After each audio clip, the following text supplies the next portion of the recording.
Chapter 1263. From today onwards, he would officially become the head of the Mu family. Mu Linfeng was also shocked speechless. Mu Yaja's lips curled into a mocking smile. As you can see, I'm now the head of the household and the most powerful person in the Mu family. I don't want to hear anyone say otherwise about who I'm marrying. Everyone fell into a strange silence. No one dared to speak.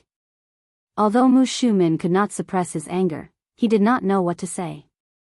Mu Linfeng said gloomily, "Let me ask you again. Do you really want to marry that woman? Must you marry her?" "Second uncle, I've already made my stance clear. No matter how much you ask, it's useless." Mu Yaja raised his chin arrogantly. His attitude was arrogant and insufferably arrogant. "Second brother, pay attention to your words. Is this the attitude you should have when speaking to your second uncle? How can marriage be a trifling matter? I'm also considering this from your perspective. It's fine if you don't appreciate my kindness, but you're still acting so overbearing." Mu Yanqing spoke up from the side. Mu Yaja swept a cold glance over. His eyes were sharp and contained a sharp warning. "You have no right to criticize my decisions. Who are you to talk to me like that?" Mu Yanqing immediately shut his mouth. His face alternated between green and white in embarrassment. As a side branch, it was indeed inappropriate for him to butt in. Although he was only a year younger than Mu Yaja, there was a huge disparity in their status. He was jealous, but more than that, he was unconvinced. Mu Yanqing was also young and impetuous. In his heart, he was not much worse than Mu Yaja. He just lacked the opportunity and status. In terms of ability, he boasted that he was extraordinary. Therefore, when he was pressured by Mu Yaja, he felt indignant. What right did he have to be so arrogant and overbearing?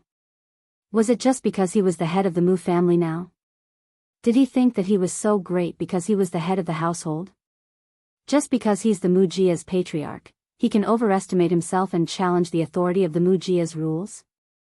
What are you being so arrogant for? I wonder how long you'll be able to sit on the patriarch's seat."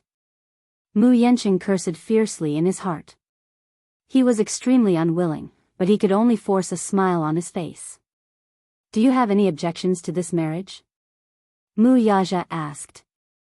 Mu Shumin's face was full of anger as he said in a sarcastic tone, You're the patriarch now, so of course you have the final say. I just feel that your second uncle really made a mistake back then. Why did he support you? Now that you're in power, you're going to drag the entire clan down with you." Mu Yaja's cold gaze swept over and landed on Mu Shumin's body. The hidden sharpness in his gaze was enough to stab her.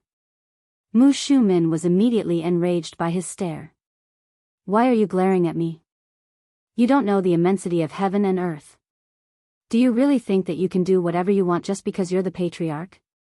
No matter what, I'm still your aunt. Don't be too self-righteous." I hope that's the last time you say those words just now. Don't let me hear them again. Are you threatening me?" Mu Shumin stood up agitatedly. "Shumin, stop talking.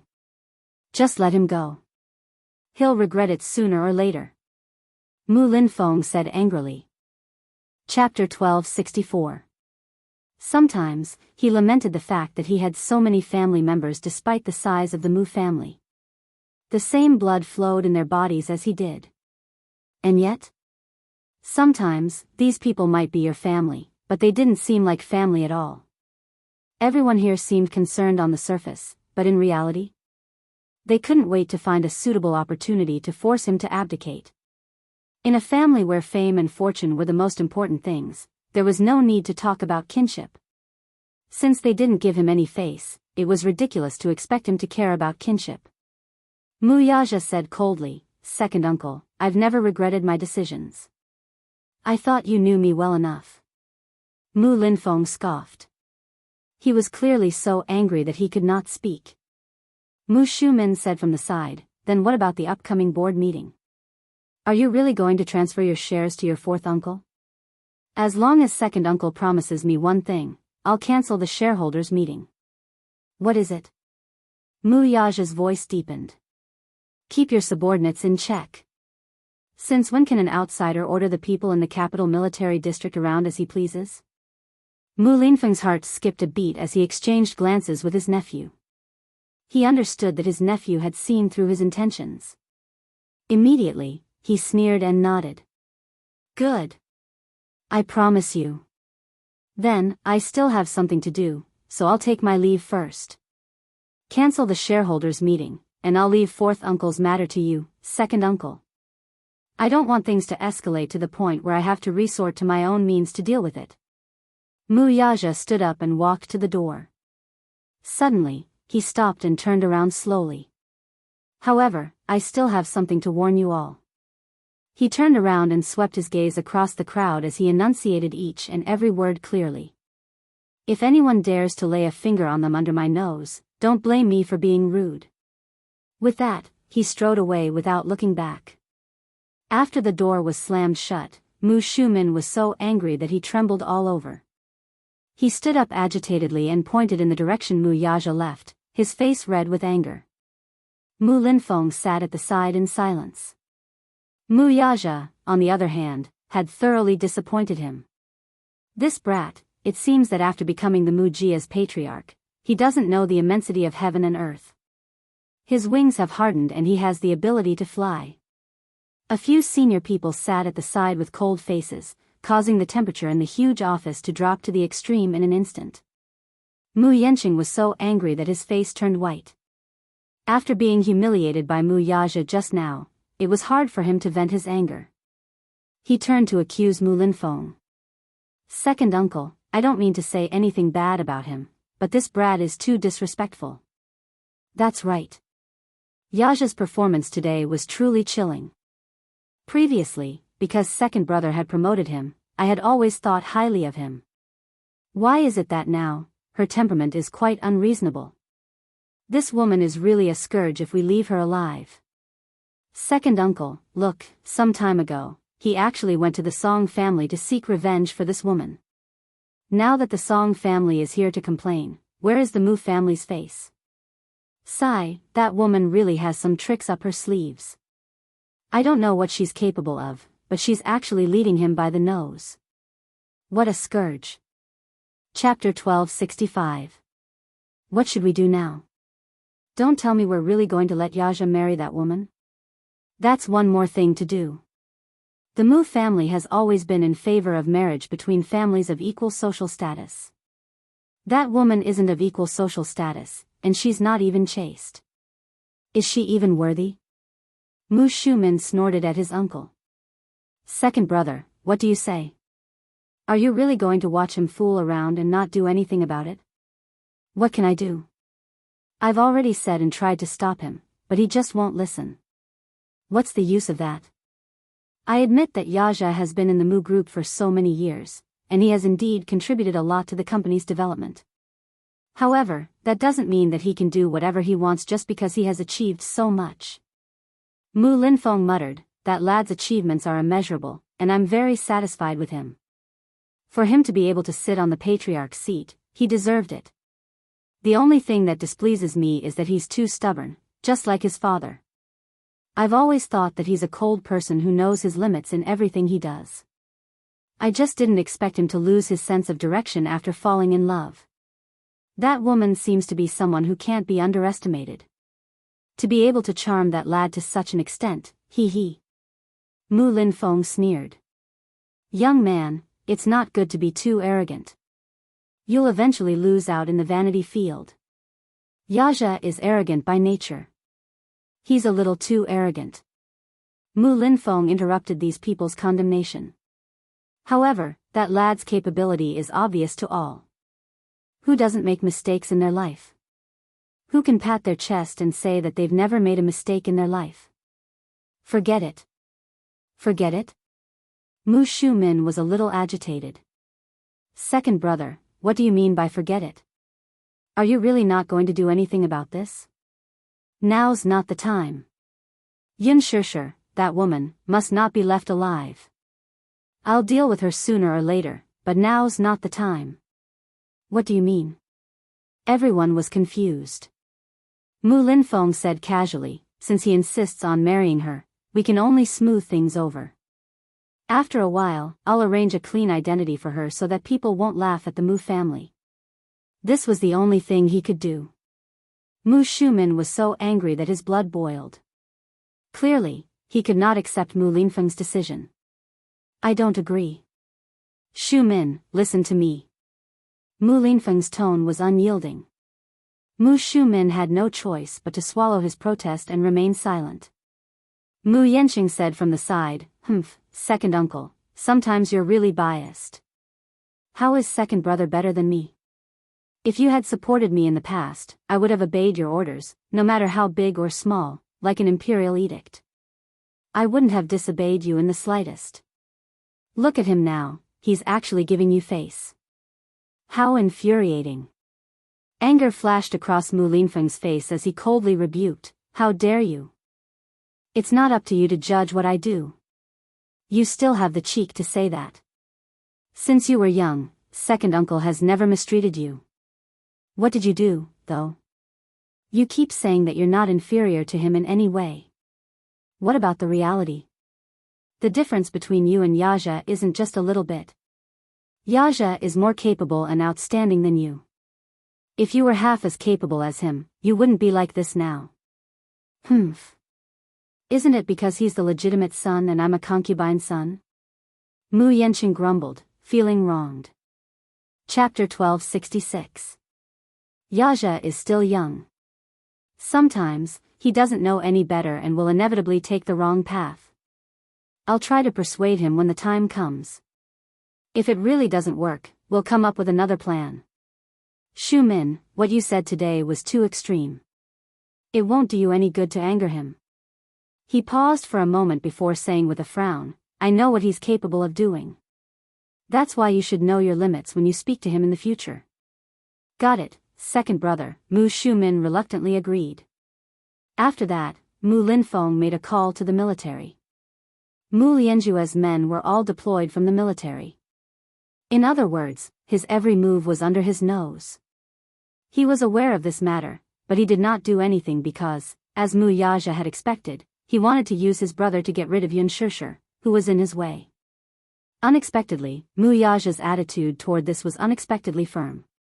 He had no choice but to stop. With a call from him, the people in the military immediately obeyed the imperial edict and withdrew all their men. When Mu Lianjue learned of this matter, he knew that the situation was hopeless, but he was indignant. Hence, while the men in the military district were sent back, the assassins he had sent out were still on their way. He had no intention of calling them back. Mu Yaxia had caused him to suffer greatly, so he had to give him a taste of his own medicine. The sky gradually darkened.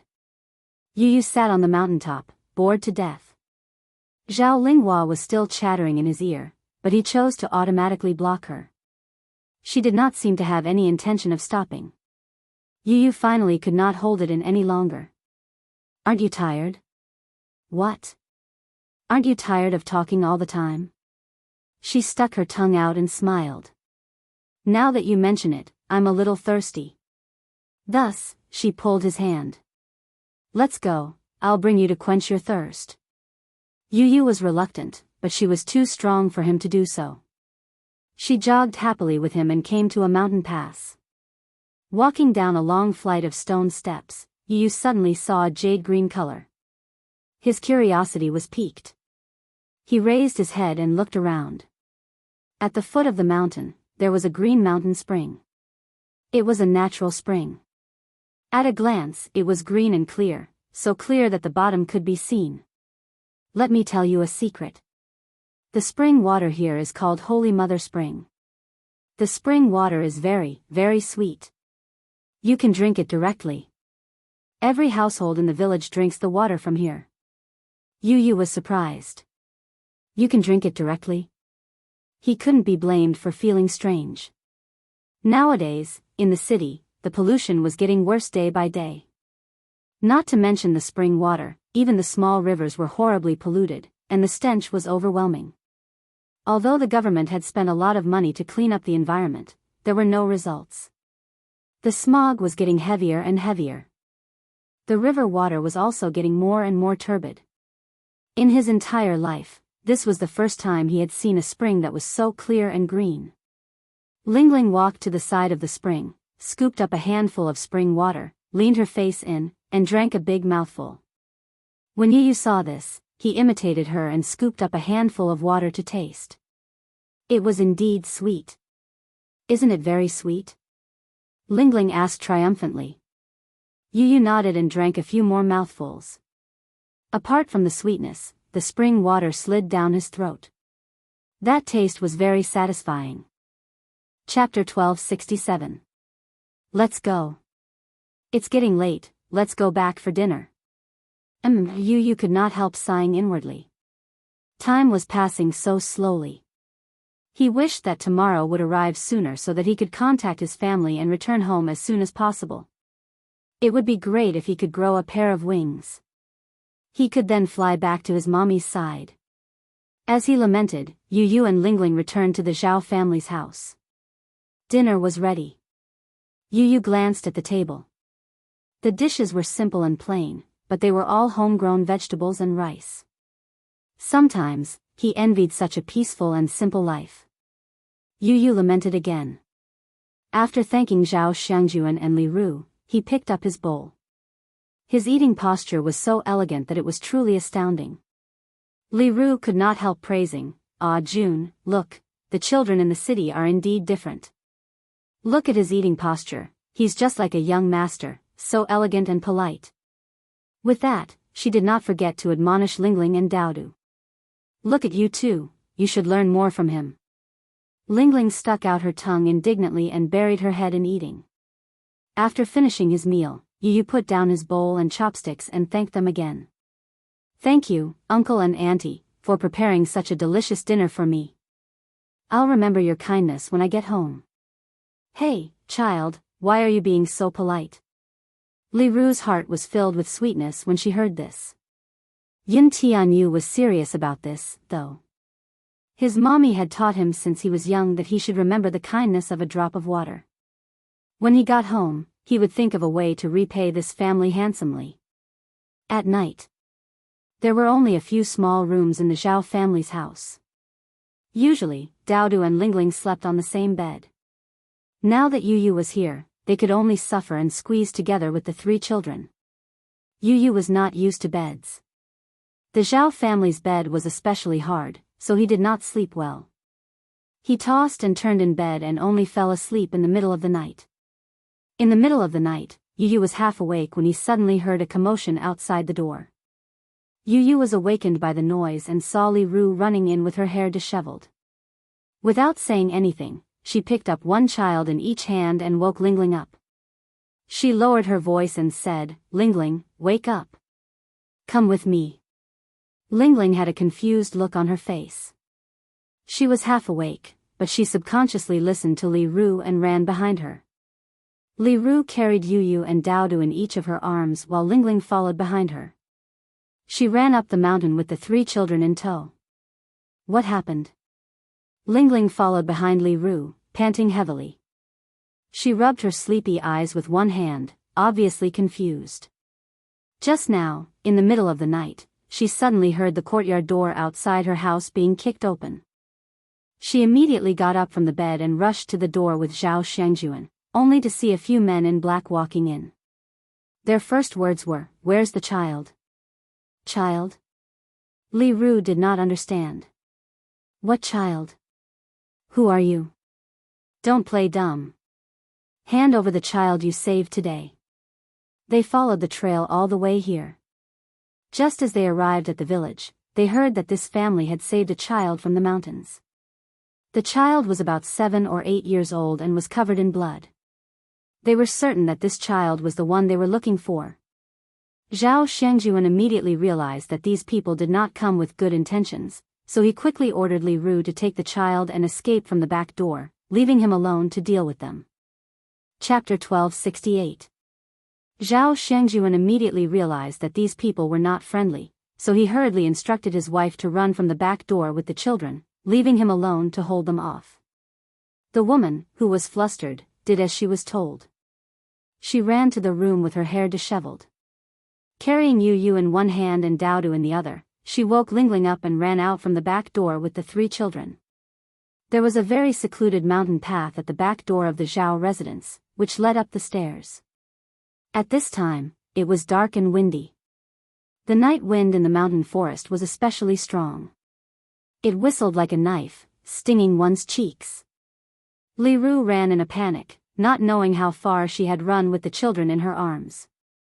As a farmer's woman, she had amazing physical strength because she had been doing farm work since young.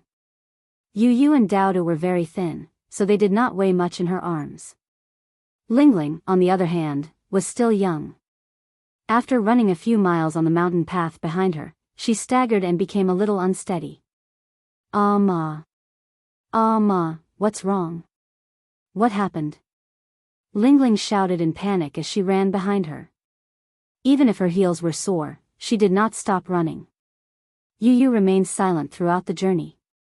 He lay on his mother's shoulder and looked in the direction of the Zhao residence from time to time. Suddenly, an ominous premonition arose in his heart. Could it be that Mu Lianjue's men had caught up with them first? He felt vaguely uneasy.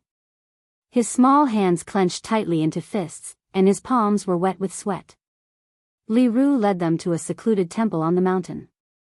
This temple was old and cold. It had been abandoned for a long time, and no one had taken care of it. Usually, many children would occasionally come to this temple to play. Other than that, there were few people in this area. Li Ru hid in a small house with the children. She put them down, turned around, closed the door, and locked it. Then, she looked outside through the broken window from time to time. Yu Yu looked around. Under the white moonlight outside the window, he could see the dust flying in the air. Perhaps it had been abandoned for too long, for the corners of the room were full of cobwebs.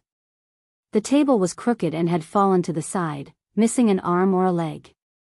A musty smell wafted over. The room was cold and damp.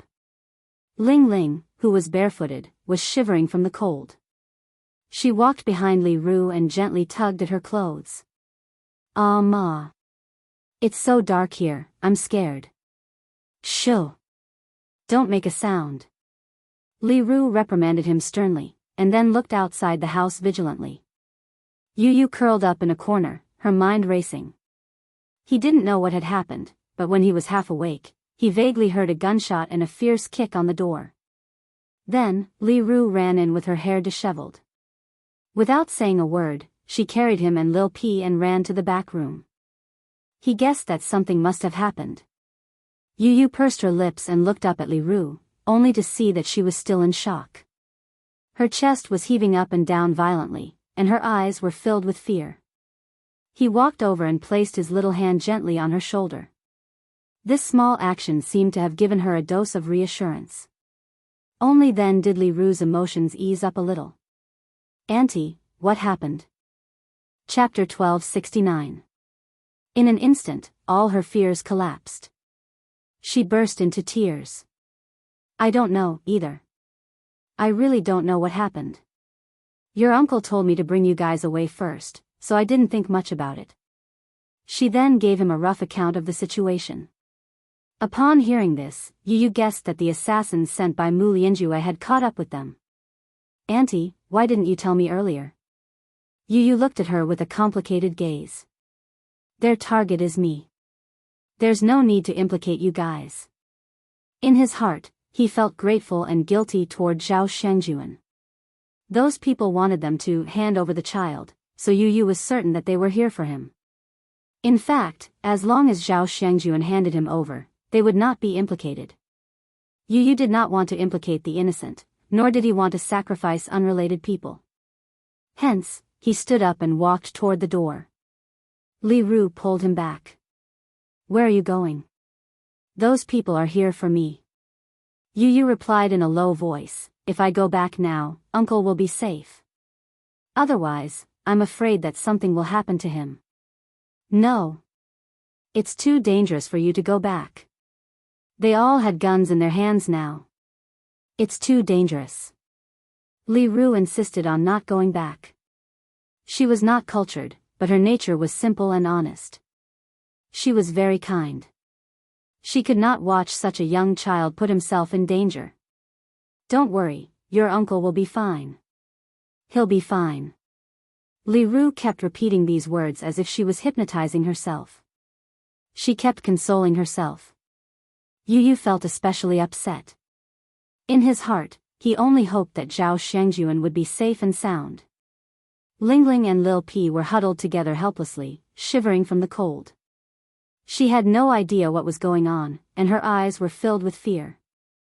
Lil Pi, on the other hand, was also panicking. She snuggled tightly in Lingling's arms and widened her eyes pitifully. There was only confusion and fear in her eyes. Li Ru hugged Yu Yu tightly in her arms. She felt extremely uneasy and tormented all the time. Time passed second by second, and it felt like a century. The sky gradually brightened, and it was dawn. Suddenly, shouts could be heard from the mountain. Ah Ru, Ah Ru. Daoist's mother? Hearing this, Li Ru was startled. However, she could vaguely tell that one of the voices belonged to her sister-in-law. She immediately opened the door. Qinfen? Li Ru called out. A series of messy footsteps ran in her direction. Soon, a group of villagers rushed into the temple. Seeing that it was Li Ru, her sister-in-law rushed over with tears streaming down her face, wailing loudly, Li Ru, hurry back and take a look. My father, my father. Hearing this, Li Ru became nervous. What happened to his father? The woman slapped her thigh with tears in her eyes. Suddenly, she saw Yun Tianyu behind Li Ru. She rushed over and pushed his shoulder. Yun Tianyu was suddenly pushed to the ground. When his back hit the ground, it affected his wound. He involuntarily sucked in a breath of cold air from the pain and opened his eyes abruptly. Lingling was shocked. She hurried forward and helped Yu Yu up. Li Ru was stunned and shouted, Qinfen, what are you doing? Why did you push this doll? Chapter 1270. What do you mean by that? She panicked. What's going on? What's wrong with my son's father? Tell me quickly. Qinfen hurriedly said, my son's dying, you'd better go back and take a look. Ah! She screamed and immediately ran in the direction of the house. Yu Yu and Lingling looked at each other before the three children followed closely behind. She ran all the way down the mountain and rushed into the courtyard. Seeing 5 fully armed men, she was stunned at first. Her heart skipped a beat and she took a step back. However, when she calmed herself down and sized up the men standing in front of her, she realized that they were not the men in black who had broken into the house in the middle of the night. Li Ru looked around with trepidation, only to find that there were a few cold corpses lying at the feet of these people. Her eyes widened in fright and she subconsciously screamed, ah. For so many years, Anyang village had been a peaceful place with simple folk customs. Everyone was united and friendly, and no one had ever died here. Hence, this was the first time she had seen such a tragic scene. She took a closer look and saw that these corpses belonged to none other than the men in black who had broken into the house in the middle of the night with guns in their hands. The thick and pungent smell of blood assaulted her nostrils. Li Ru was frightened and took a few steps back. At the same time, she became vigilant and looked at the men in front of her warily. You, who are you? The mercenaries turned around and glanced at her before asking coldly, where's the child? She was even more alarmed when she heard that. Who are you? Yu Yu and Lingling arrived just as she finished speaking. She anxiously stepped forward and shielded him behind her. When the mercenaries saw Yun Tianyu, the leader of the group took out a photo from his breast pocket. After carefully comparing the photo, he walked toward him. Li Ru became more alert. Qinfen stomped her feet in anger. Ah Ru, why are you still helping this scourge at this point? Hand the child over to them. No. The child is innocent, we can't hand him over to them. She insisted stubbornly. Yu Yu furrowed his brows and glanced at the mercenaries. When he saw the Hurricane Group logo on their armbands, his brows relaxed and he slowly pushed her away. She was shocked and reached out to pull him back, but Yu Yu placed his hand on the back of hers. Don't worry, Auntie. With that, he turned around and calmly walked toward the mercenaries. Just when everyone thought that these mercenaries would take the children away in a rough manner, the moment they saw Yun Tianyu standing in front of them, the burly men immediately got down on one knee. Director Yun. We're here to receive you. After they finished speaking, they all lowered their heads, and a respectful expression appeared on their cold faces. This scene caused everyone to be shocked. Did they hear it? These men actually addressed a 7- or 8-year-old child. In their impression, this was a name on Yun. Everyone was baffled and found it hard to digest this fact. Yu glanced at them and asked in a low voice, what exactly happened? Chapter 1271. It turned out that, as Vermilion Bird's subordinates, they were sent as the vanguard to search for his whereabouts. They followed his trail all the way here, but they did not expect to be beaten to it by Mu Lianjue's assassins. By the time they arrived, Mu Lianjue's men had already shot and injured Zhao Shangjuan. The two sides met and exchanged gunfire. Vermilion Bird's vanguard was of superior quality and killed Mu Lianjue's men in less than 10 seconds. At this time, Zhao Shangjuan was already on the verge of death. He only had one last breath left. They observed for a while and found that the man's thigh was hit by a bullet, but it was not fatal. What was fatal was the bullet that hit his lung. They had experienced too many casualties in their lives. After checking his injury and performing emergency treatment, they found that the bullet had penetrated the man's lung artery. Generally speaking, a bullet in the lung was the cruelest. A person would suffer massive bleeding from a bullet in the lung, resulting in pneumothorax. They would fall into a coma or even go into shock due to breathing difficulties. 2 to 3 hours later, they would die from respiratory failure due to the massive bleeding in the lung. There was no hope. This place was so backward that there was no way to treat such a wound. Yu asked, "Where is he?" "Where is he?" "In the house." As soon as she said that, she ran into the house like a madwoman. However, just as she stepped into the house, she vaguely heard a man's heavy breathing coming from the room. Lingling followed behind her.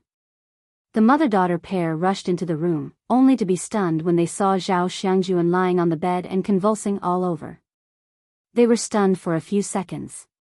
Then, she let out a sorrowful scream. Her legs went weak as she stumbled to the bedside. "Ah Jun? Ah Jun, what's wrong with you?" "Father." Lingling pounced on him as well.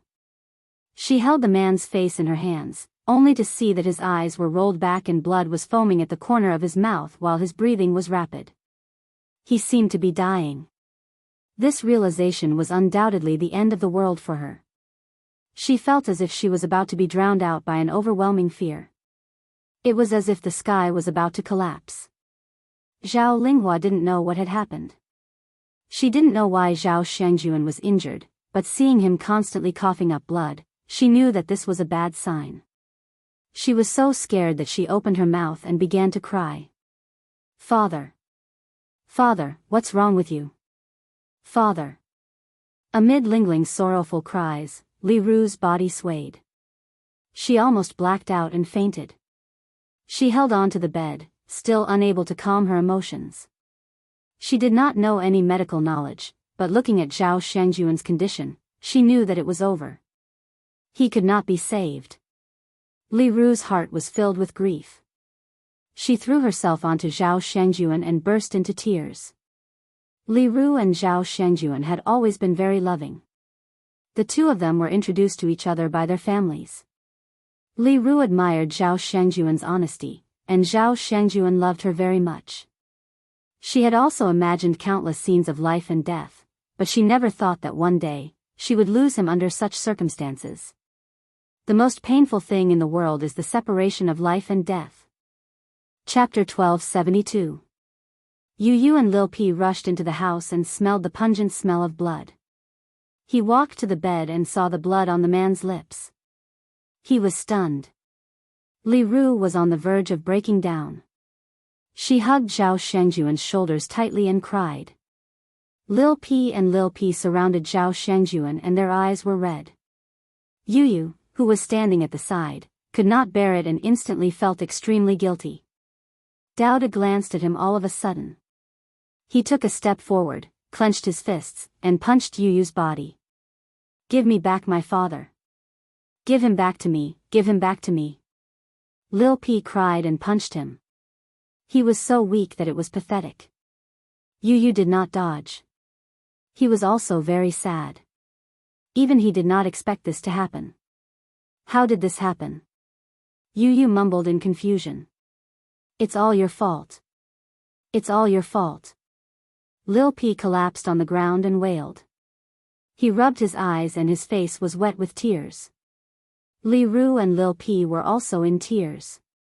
Red Sparrow received news that the man had been found. She immediately rushed over with her men after receiving the coordinates. It was already dawn. When Red Sparrow arrived, she saw that the Zhao family had already started to prepare for the funeral. People were coming in and out. Li Ru had to pull herself together and start to prepare for the funeral. Zhao Shengjuan had already passed away. Yu Yu sat at the door with a gloomy face. Red Sparrow raised her hand and gestured for her men to wait for her orders. She walked to Yu Yu and squatted down. "President Yun, I'm sorry I'm late." Yu Yu's eyes were gloomy as he lowered his head without saying a word. The vermilion bird was slightly startled. She could not help but reach out and gently place her hand on his shoulder. Yu Yu suddenly raised his hand and held her hand tightly. "President Yun," Red Sparrow was stunned and looked at him in surprise. "Colonel Vermilion Bird, where have you been?" Yu Yu gripped her fingers tightly and looked up with a cold expression. Her clear eyes showed no emotion. There was only coldness. Why can Mu Lianjue's men chase us here, but you can't?" Yu Yu's voice was cold. He looked at her angrily and reprimanded, "Tell me the reason." The Vermilion Bird was stunned. Although this child was young, the aura he exuded was extremely oppressive and domineering. She was slightly shocked. "Are you really going to give your all in this operation?" Yu Yu said coldly, "Don't tell me, Colonel Suzaku, you're worse than those people. I'm very disappointed in you." "I'm sorry, President Yun. This time, it's my fault." Vermilion Bird lowered her head in guilt. Yu Yu said mercilessly, "Reflect on yourself when you get back." Red Sparrow said firmly, "Yes." She carefully observed his expression and asked in a low voice, "President Yun, I'll bring you back now." "No." Yu Yu replied. Yu Yu sighed. "I'll go back after attending the funeral." She replied, "Okay." The news reached the Mu family. Mu Yaja was relieved to know that they had found Yun Tianyo's whereabouts. He heard that the child was safe and only slightly injured. He would be staying there to recuperate for a few days. Once he recovered, Vermilion Bird and the rest would escort him back. Gong Jia had sent more men, and Luca and Njia were on their way. Chapter 1273. When Mu Yaja arrived with Yun Shishir, Shao Yichen was lying on the bed. His face was pale and lifeless. The moment he woke up, he made a fuss about getting out of bed. It was only when he received news that Yu Yu's whereabouts had been found that he felt at ease. He obediently lay back on the bed and drank some porridge. The doctor said that the wounds on his body were only superficial and did not affect his muscles or bones. It was just that the wounds were infected and were not treated in time. As a result, they became inflamed and caused a high fever. Fortunately, Shao Yichen's physical fitness was strong. After a night of rest, his fever quickly subsided. As for the reason why he fainted, it was because he had exhausted too much of his energy. He only recovered some of his vitality after taking a few bottles of nutrient fluids. The doctor could not help but marvel at this child's good physique. Yun Shishir walked into the ward and slowly walked to his bedside. She lowered her head and carefully sized up Mu Yichen's pale face. Mu Yichen heard movement and slowly opened his eyes. When he saw Yun Shishir, his cracked lips moved and 2 words escaped from his mouth. "Mommy," his eyes instantly reddened. When the mother and son met again, it felt like a lifetime had passed. They had been apart for a few days, but it felt like a century had passed. Yichen. Yun Shishir gently hugged his shoulders with reddened eyes. She did not dare to use too much strength for fear of hurting his wounds. When she thought of how he had suffered so much because of her, her heart ached even more. She was so sad that tears fell from her eyes. I'm sorry. Yichen, I'm sorry. Xiao Yichen tried his best to open his eyes wider. He lifted his heavy hands and hugged her shoulders. Mommy, I'm back. Yun Shishir hugged him a little tighter and choked out, Xiao Yichen, Mommy missed you so much. Little Yichen's expression changed a little as his eyes reddened all of a sudden. He could not hold back the tears that he had been desperately trying to hold back, and they gushed out of his eyes. He hugged her even tighter and rested his head on her neck. He said sadly, Mommy, Xiao Yichen missed you too. Wuxia slowly walked to the bedside and sat on his side. He wrapped his long arms around the mother and son and pulled them into his embrace. The three of them hugged each other tightly. For the first time in his life, Yichen had the urge to cry. He had never felt this way before. The warmth that was injected into his heart flowed along with his blood, causing his originally cold limbs to gradually warm up. Xiao Yichen suddenly raised his head and smiled at Wuxia. Daddy, Xiao Yichen listened to me and protected Mommy and little brother well. Wuxia looked at the little fellow with a complicated expression.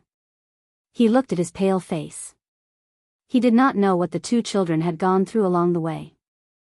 Even Xiao Yichen, who had always been strong, was exhausted. For a moment, he had mixed feelings. Relief, pity, guilt, and self-blame, all of them welled up. Looking at Xiao Yichen's proud little face, Wuxia could not help but laugh. This little fellow. He did not disappoint him. At such a young age, he already had such great responsibilities. Therefore, he was not stingy with his praise. Xiao Yichen, you did well. When Xiao Yichen heard this, he could not help but smile in surprise, revealing his neat, snow-white teeth. Chapter 1274.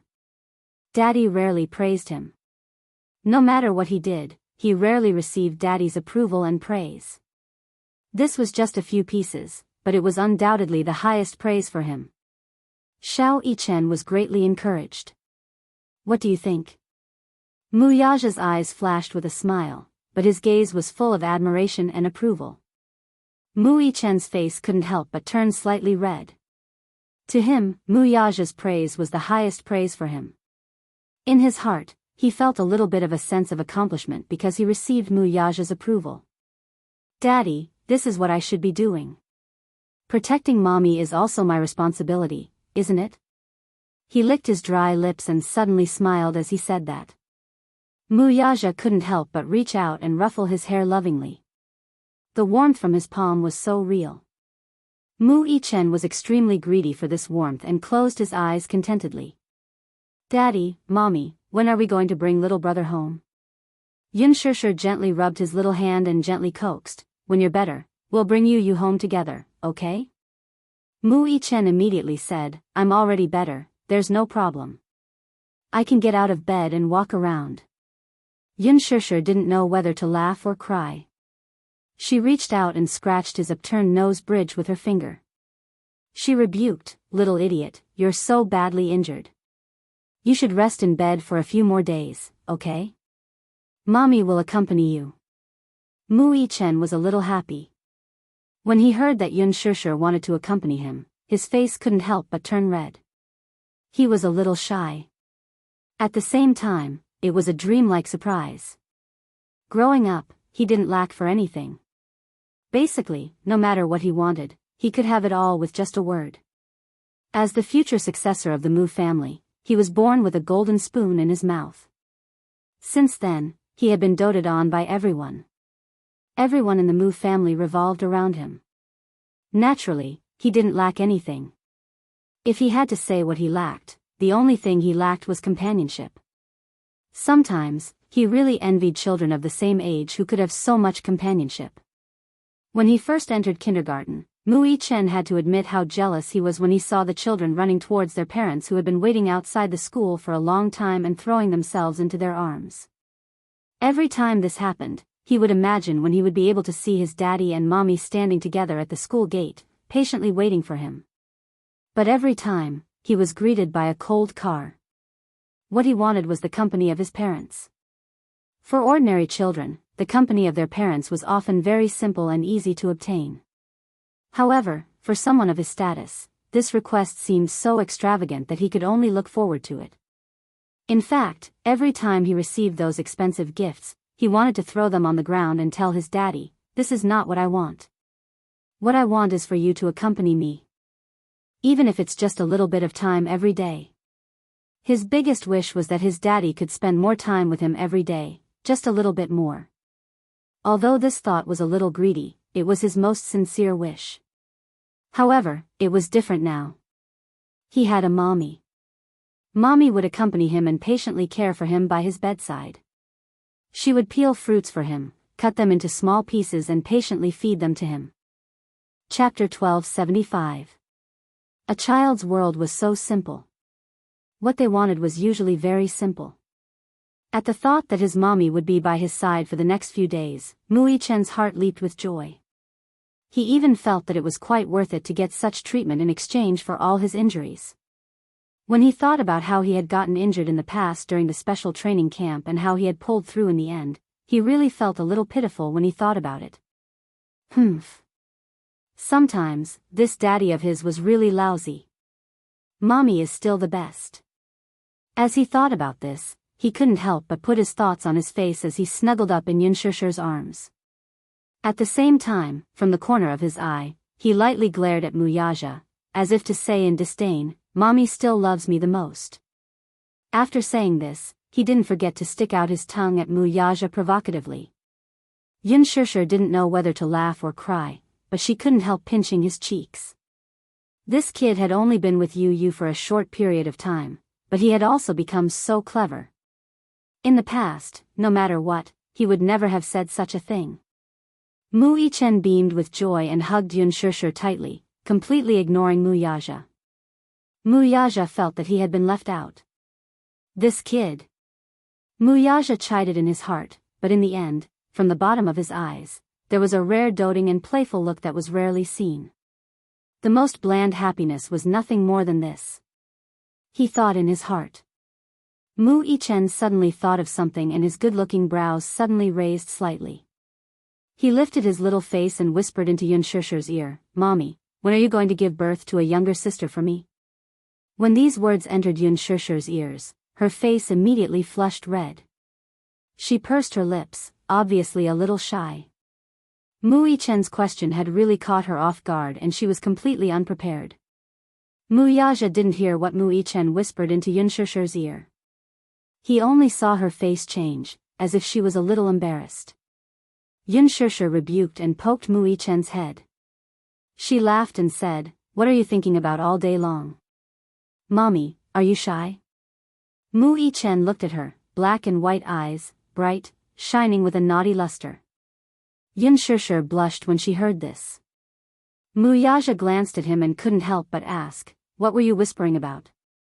Before Mu Yichen could say anything, Yunshusher immediately said, "Don't tell him." Wuxia's eyes narrowed dangerously as he swept his gaze over Yunshusher and Xiao Yichen. In reality, Mu Yichen had always wanted a younger sister. He had even fantasized that if he had an adorable younger sister, he would definitely dote on her to the core and give her a lot of love. He would treat her like a little princess in the palm of his hand and make her happy and blissful. Perhaps this had something to do with his personality. Xiao Yichen had been instilled with strict teachings since he was young. This made him extraordinarily responsible at a young age. He liked to take care of the weak. He wanted a younger sister because he had seen a pair of siblings outside an ice cream shop. The older brother was very tall, about 1.8 meters tall, while the younger sister was as small as a bean, riding on the older brother's shoulder. Chapter 1276. However, it wasn't difficult for him to see her dependence on her brother. Her brother had been carefully protecting her from the start. The doting and gentle look in his eyes made the entire scene seem very loving. He was extremely envious. He really wanted to have a younger sister like her. Then, He could also dote on her, protect her, and accompany her as she grew up. This was Xiao Yichen's ultimate dream. He thought that if he had a younger sister, he would definitely be a successful and responsible older brother. As he thought about this, the hope in his heart burned even more. He looked at Yun Shishir with great expectations. It was as if he was saying, "Mommy, give birth to a younger sister. I want a younger sister." For a moment, Yun Shishir felt embarrassed and helpless. She didn't know how to answer the child's question. Mu Yaja looked at her face and couldn't help but lean closer to her. He whispered into her ear with a devilish expression, "What did he just say?" I didn't hear him," she mumbled softly. However, she was going to play dumb until the end. Mu Yaja narrowed his eyes. This woman was obviously brushing him off. He couldn't help but feel displeased. When Xiao Yichen couldn't see him, his large palm gently patted her buttocks. There was a hint of danger in his voice as he said, "Speak." Yun Shishir was so angry that she was at a loss for words. How could this man be so vile? Was he trying to take liberties with her in front of the child? Xiao Yichen didn't see Mu Yaja's little movements. However, he caught the hint of anger in Yun Shishir's eyes when she looked at Mu Yaja. He said angrily, "Daddy, you're bullying mommy again." Mu Yaja was speechless. This brat is so biased. His little love rival. Mu Yaja scolded him in his heart. It seemed that in the future, not only would he have to compete with Yu for Yun Shishir's affections, but even this kid would have to join the battle. As sons, they all sided with their mother. Right now, both sons were protecting their mother without exception. Mu Yaja could not help but feel sour in his heart. He narrowed his eyes and couldn't help but think that it would be great if he had a daughter. It was said that daughters were their father's little lovers in their previous lives. Daughters always loved to stick to their fathers. Mu Yaja was also looking forward to having a little princess. Speaking of which, the Mu family had always been patriarchal. In the Mu family, a mother's status depended on her son. Although some words were unpleasant to hear, the idea of valuing sons over daughters had never changed in the Mu family. A son was more precious than a daughter. Especially in a prestigious family like the Mu family, the status of having a son is different from those who have daughters. Putting everything else aside, Mu Xing's third concubine had given birth to a daughter for her first 2 pregnancies. When she was pregnant with her 3rd child, she panicked and did a checkup to find out that it was still a daughter. Gritting her teeth, she stomped her feet and aborted the child. For the 4th time, a son finally came. Only then did he heave a sigh of relief. Although it was ironic, this was a common phenomenon among the noble families. Take the Song family, for example. Back then, Jiang Qimeng was able to join the Song family not only because of her maternal family's influence, but also because of Jiang Yishan. After Jiang Yishan married into the Mu family, the Jiang family received a lot of favors from the Mu family, and their status in the capital rose accordingly. After Jiang Qimeng joined the Song family was dissatisfied with this daughter-in-law. Chapter 1277. In the end, Song Jinghua married Jiang Qimeng.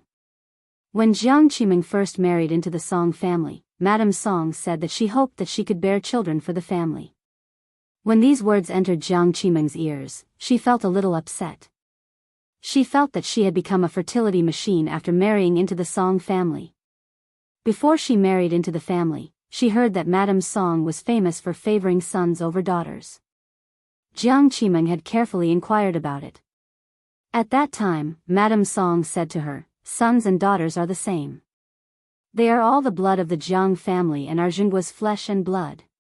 Even if you give birth to a daughter, I will still treat and love her as my precious darling." Jiang Qimeng successfully got pregnant after a year of marriage with Song Jinghua. However, when the doctor told Madame Song that Jiang Qimeng was pregnant with a girl, Madame Song's expression changed immediately. Jiang Qimeng had secretly heard a conversation between Madame Song and Song Jinghua.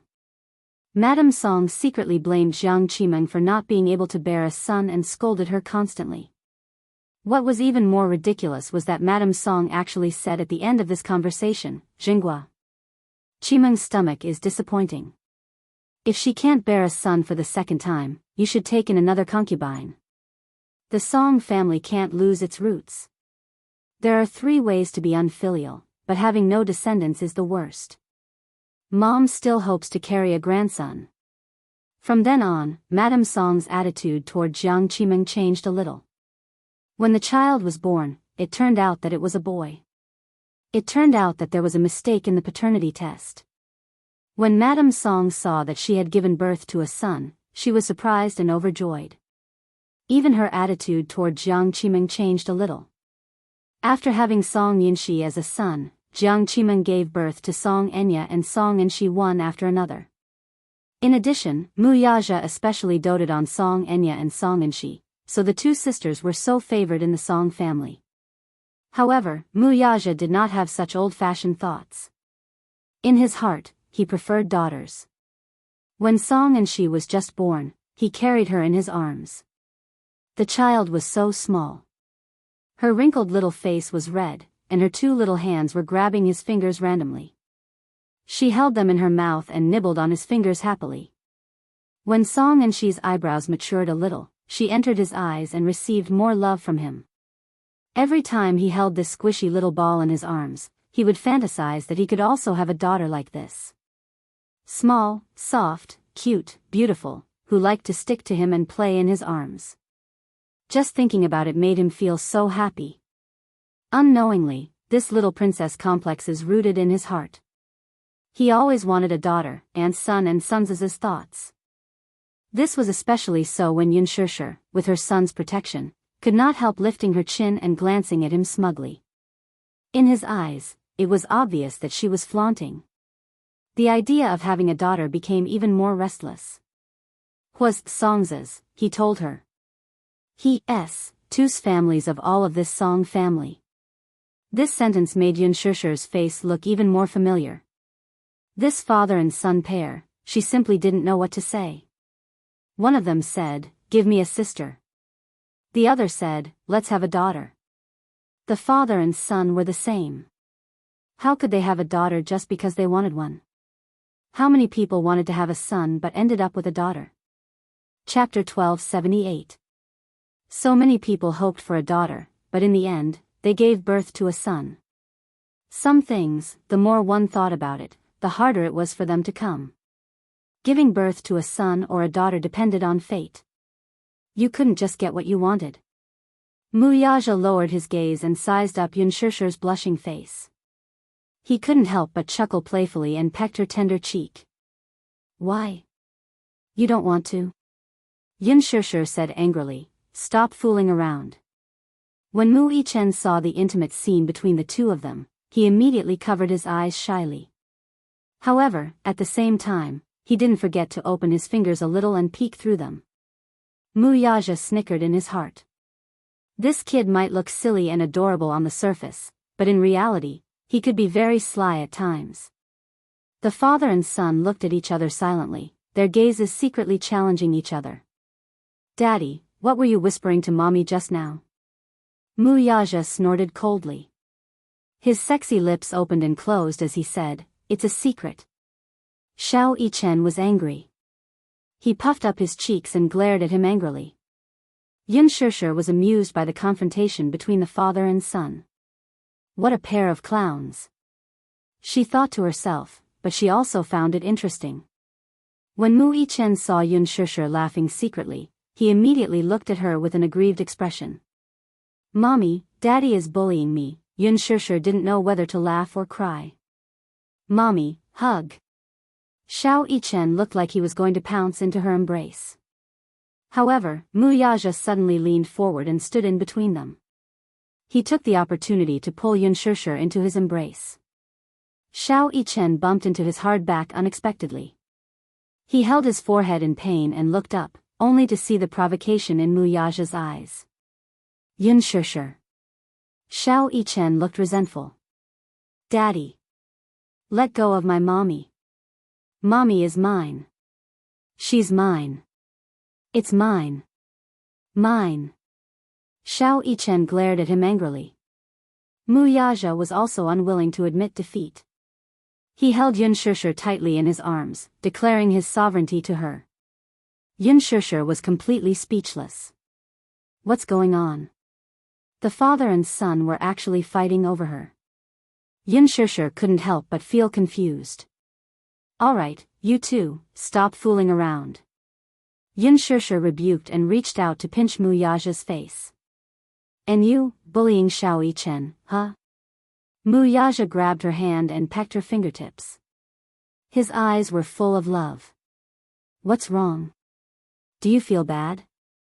As he spoke, he leaned close to her ear and bitterly said, biased. She seemed to be accusing her of being biased towards her son. Yun Shishir was amused by the hidden bitterness in his eyes.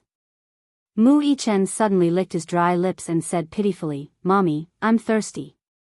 Yun Shishir immediately stood up. Mommy will get you some water. Okay. Xiao Yichen nodded cutely and smiled brightly. She walked over to the cabinet and picked up the kettle. However, she realized that there was no hot water in it. Hence, she said, I'll go make some water. Baby, be good and lie down. Don't get out of bed and walk around. Okay. If you want to eat fruit, Mommy will peel an apple for you when I come back. Okay. Xiao Yichen smiled. Yun Shishir took the two kettles and left the ward. The moment the door closed, the father and son looked at each other and exchanged glances. Mu Yichen suddenly leaned against the headboard of the bed slowly. He looked like an old man. Chapter 1279. Mu Yaja. He wondered where this kid had learned to speak in such a manner. Xiao Yichen slowly added, I have a wish that I need you to fulfill. Mu Yaja's curiosity was piqued when he heard that, so he asked, what wish? Work harder. I want Mommy to give birth to a little sister for me. Xiao Yichen spoke the truth. Mu Yaja couldn't help but laugh. This kid had the same thoughts as him. Xiao Yichen had no idea what Mu Yaja was thinking. He casually said, I want a little sister. Daddy, you have to work harder and fulfill my wish as soon as possible. Mu Yaja asked, is that what you said to Mommy? Uh-huh. Xiao Yichen paused for a moment before he nodded and said, I told Mommy that I want a little sister. Mu Yaja muttered, Mu Yichen suddenly thought for a moment and couldn't help but ask, Daddy, there's something I've wanted to ask you for a long time.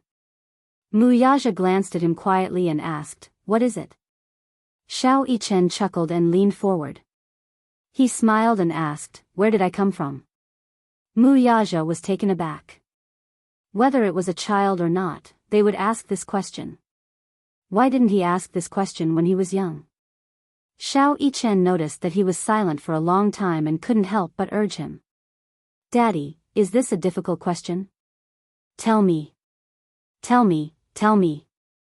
Mu Yaja glanced at him and gave him an ambiguous answer. You came from your mommy's stomach. Xiao Yichen furrowed his brows when he heard this. He didn't quite understand. He didn't quite understand. He knew that he came from mommy's stomach. He had seen pregnant women with big bellies before. At first, when he saw those women's bellies swollen like balloons, he was a little surprised and thought that they were sick. However, the teacher replied that the reason why those women's bellies were so big was because they were pregnant with babies. Xiao Yichen couldn't help but feel amazed. Therefore, he also understood that when he was young, his mommy's belly must have swollen like those women. When she was pregnant with him, his mommy must have been very tired. A child's world was so pure and innocent, and their thirst for knowledge was so strong. Mu Yichen knew that he came from his mommy's stomach. But what he didn't understand was how he came to be in his mommy's stomach, and how he came out of her stomach. Thus, he asked the question in his heart, Daddy, then answer me. How did I get into mommy's stomach? Mu Yaja pondered for a moment, then threw out a typical official response. You'll understand when you grow up. What? Xiao Yichen was very unhappy with this answer. He felt that it was perfunctory. Then, he straightened his back, arched his arms, and showed off the muscles on his arms. Daddy, I've already grown up. Look. Mu Yaja was once again speechless. Tell me. How did I get in?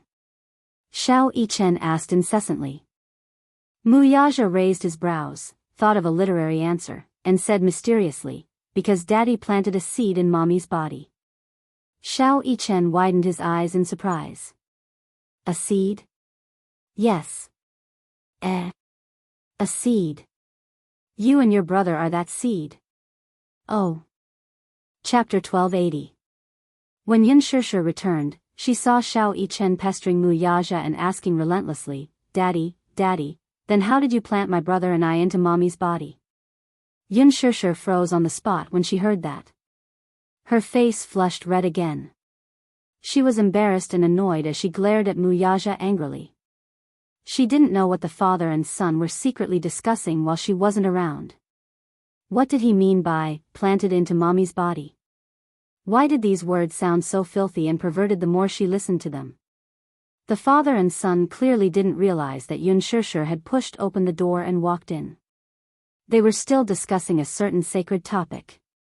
As Mu Yaja peeled an apple for him, he said mysteriously, You've been injected before, so you should know what it's like. Yes. I know. Xiao Yichen nodded his head vigorously, his face full of curiosity. Mu Yaja said in a low voice, It went in just like that. Yunshishir, Xiao Yichen widened his eyes in disbelief, but he still didn't quite understand. Daddy, I don't really understand. It's a needle used for injections. Could it be that Daddy also used a needle to inject the seed? Mu Yaja said impatiently, Figure it out yourself. Oh. I understand now. Daddy, is it that syringe? Mu Yaja, Yunshishir, she was really a little flustered. Then, how did my brother and I come out of Mommy's body? Xiao Yichen pestered him again, once again displaying his strong curiosity. The little guy was determined to get to the bottom of this. Mu Yaja glanced at him. Son, can you ask some questions that are beneficial to your body and mind? Isn't this a question that's beneficial to your body and mind? Xiao Yichen retorted with a strange expression, leaving Mu Yaja speechless. Ahem, Yunshishir blushed. She clenched her fists and pretended to cough, instantly attracting the father and son's attention. She felt that if she didn't interrupt at the right time, who knew what this man was going to instill in his son? Oh my God. So embarrassing, what syringe, injection, how could he answer like that? Xiao Yichen turned his head and saw Yunshishir return to the ward with 2 bottles of hot water. He immediately said enthusiastically, Mommy, you're back. She gave him a gentle smile. Yes. Mommy, come back. Then, from the corner of her eye, she glared at Mu Yichen. The latter sat calmly at the side, showing no signs of repentance. Yunshishir was even angrier when she saw this. Just as she sat down, Xiao Yichen stuck to her and asked the question that was interrupted just now. Mommy, tell me, how did you and I come about? Yunshishir turned her head with a smile and pinched his tender little face. Why are you suddenly asking this question? I've been thinking about this question for a long time, but I still can't figure it out. How did I come about when Daddy and Mommy got together? Xiao Yichen looked conflicted as he furrowed his brows. It looked like he had been troubled by this question for a long time. Mu Yaja looked at Yunshishir with a teasing and mischievous gaze. His thin lips curled up slightly with a hint of playfulness. He also wanted to see how she would answer this question. Yunshishir couldn't help but feel a little dazed. When she was young, she had asked her mother the same question. Chapter 1281. Her mother replied, You are the product of Mommy and Daddy's love. Mommy and Daddy loved each other, and then they had you. When she reached puberty at the age of 12 or 13, she was still clueless about the relationship between men and women. Later on, she had biology classes in school. During class, she could still remember the shyness of the students when the teacher showed them the different biological structures of men and women. It was only during biology class that he realized that her arrival wasn't as simple as the crystallization of love. Hence, Yunshishir explained to Xiao Yichen, Baby, have you seen a tadpole before? Xiao Yichen nodded and said, yes, I have. A tadpole is small, black, and has a long tail. It's very cute. In the beginning, you were just tadpoles in Daddy's body. Xiao Yichen widened his eyes in surprise. I'm a tadpole in Daddy's body?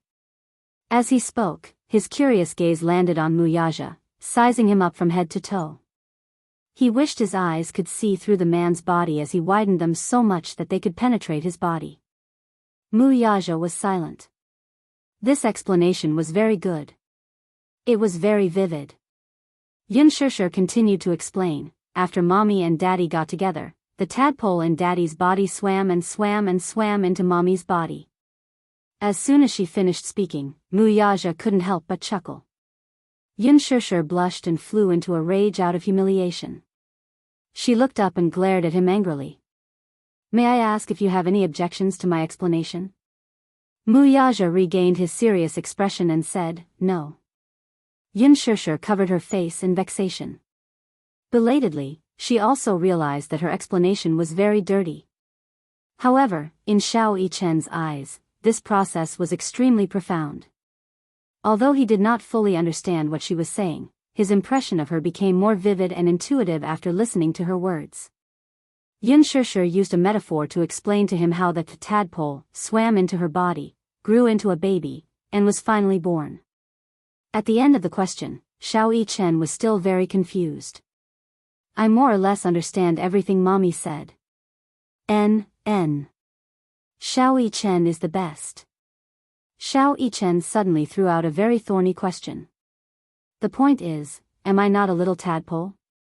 What I don't understand is how I swam from Daddy's body to Mommy's body.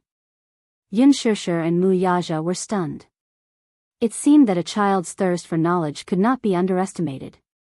From a certain point of view, it was extremely troublesome to answer a child's various questions perfectly. Even Mommy can't answer it? Xiao Yichen pursed his lips and looked a little disappointed.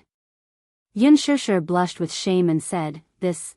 Wuxia flicked his finger at his forehead and said, you won't understand even if I explain it to you, little idiot. Xiao Yichen held his forehead in pain and looked aggrieved. He stared at Wuxia anxiously and looked very hurt. Daddy, are you bullying me? Are you bullying me because I'm stupid? Pfft. Xianxia almost burst out laughing. Did this child have to be so honest? He was so adorable. Mommy, you're laughing at me too. Xiao Yichen complained, feeling wronged. Chapter 1282.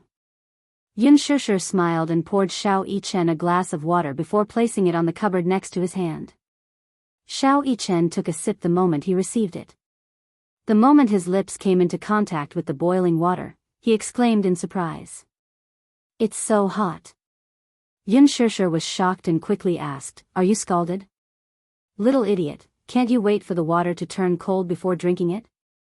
Xiao Yichen realized that his mommy seemed to be able to call him little idiot so smoothly.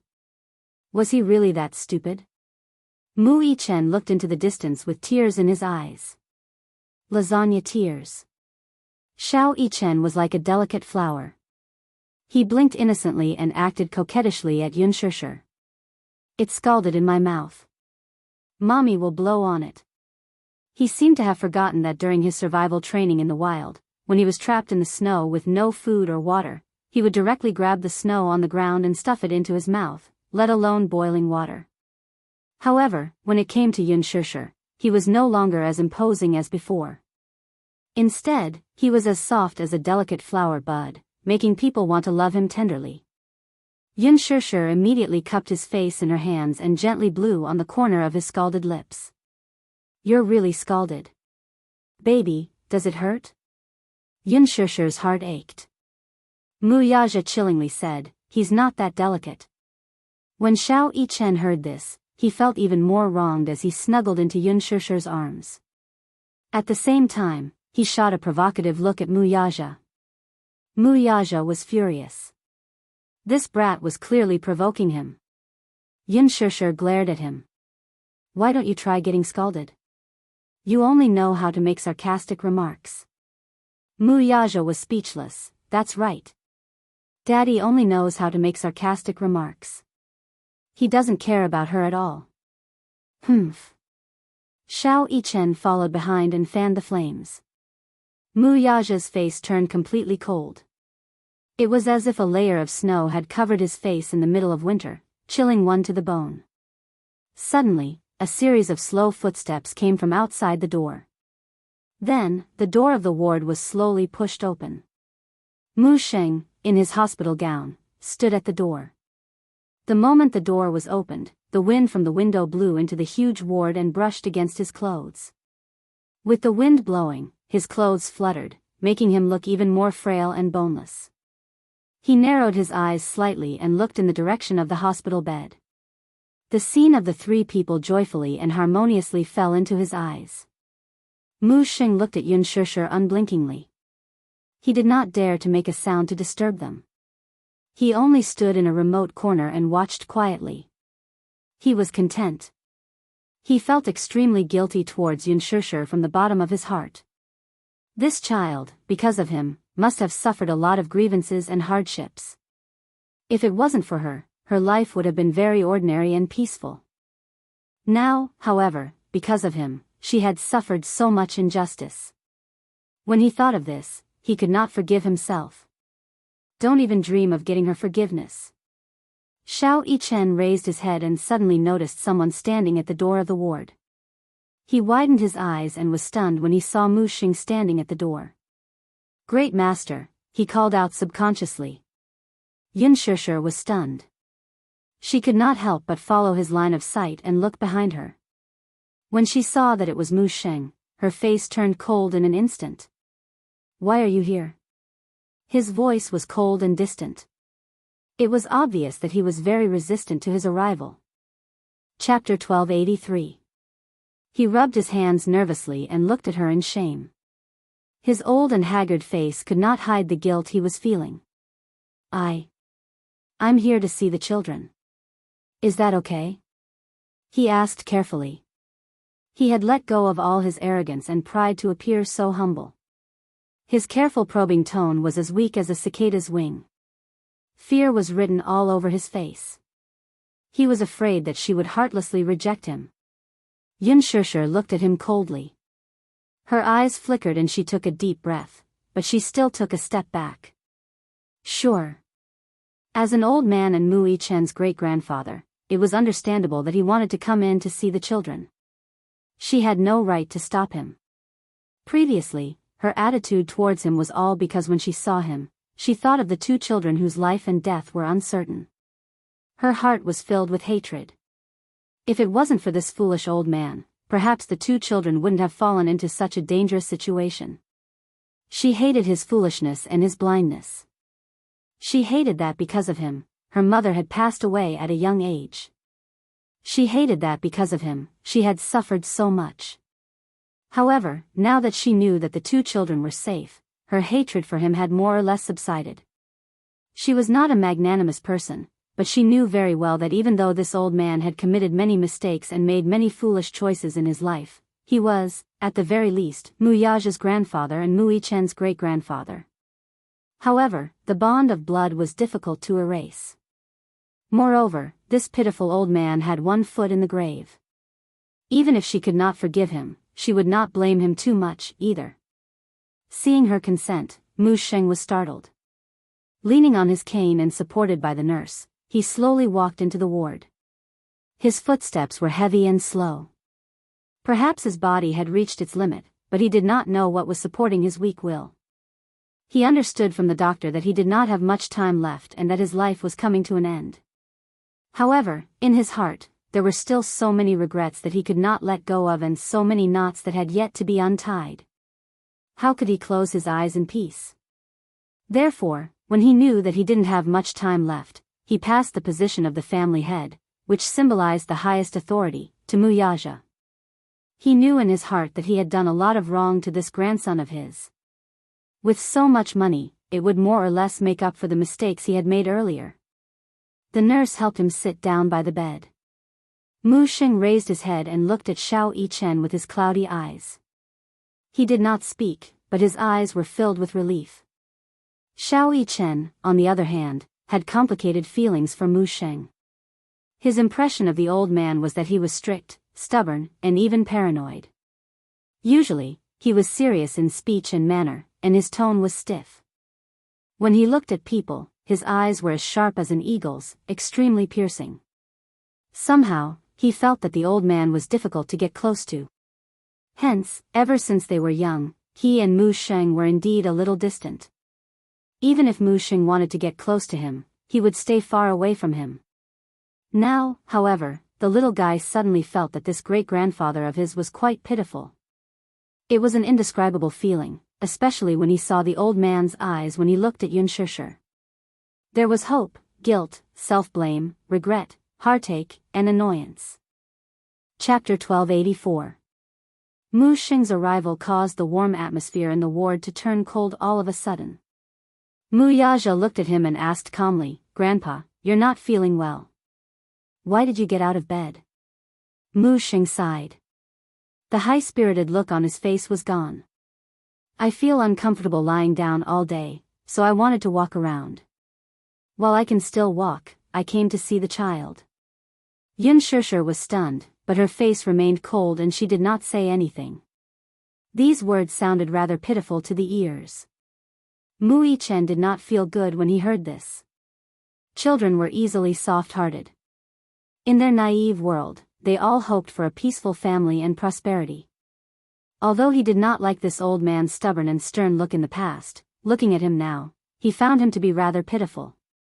In fact, he did not know about the feud between Mu Sheng and Yun Shusher, so he could not help but feel soft-hearted. He said softly, "Grandpa, you're not feeling well. Go back to the ward and rest." Hearing this, Mu Sheng's gloomy face was moved. His heart was filled with warmth as he said sentimentally, "Xiao Yichen, I'm here to see you. You've suffered such a serious injury. My heart aches and I want to sit and accompany you. Grandpa, my injuries don't hurt anymore." Xiao Yichen did not seem to mind. In fact, he was very good at enduring pain. If other children had his injuries, they would have cried and wailed, but he acted as if nothing had happened to him. After all, he had trained since he was young, and his willpower was extraordinarily tenacious. This was also the reason why Mu Yazha insisted on throwing him into the military camp for training when he was young. Boys should know how to endure hardships from a young age and train their willpower. Children nowadays were all spoiled and spoiled. They were too delicate. He did not want his son to be raised into a little princess. Boys should be trained. Hearing this, Mu Sheng smiled and gently placed his wrinkled hand on the back of his son's hand. When Grandpa Mu was young, he had been in the army. He had been on the battlefield and had also trained. His hand that had held a gun before had a thick layer of calluses on it. Now that he was old, his hand was rough and coarse. It was painful to look at. Yun Shusher looked at him indifferently. Her face was expressionless, and her eyes were cold. Although she felt sorry for the old man and found him to be rather pitiful, how could he not be hateful when he was pitiful? There was a saying that went like this: a pitiful person must have a hateful side. It made sense. When this old man was young, he was also a person who could summon the wind and summon the rain. With such a prominent position, he could cover the sky with one hand. Just now, in ancient times, he was also a figure of a generation of warlords, generals, ministers, and even the monarch of a country. When he was young, he was swift and decisive, but when he got older, he became muddle-headed and made some mistakes. Her impression of him was all from her mother. Selfish, foolish, and cruel executioner. Other than that, there was no direct impression. However, although he wasn't the main cause of his mother's death and his brother's separation, he was a part of the reason. Hence, it was difficult for her to let go and forgive him. The pain of losing a loved one was still deeply ingrained in her heart. Although this wound had scabbed over with the passage of time, it was still unbearably painful when touched. An unintentional mistake was still a mistake. Chapter 1285. It did not mean that she could be forgiven just because it was unintentional. She was not magnanimous enough to forgive someone who had driven her mother to her death. Yun Shusher stood up abruptly and walked to the window. With her back facing the old man, she looked out the window. She did not want to see him even if it was just a glance.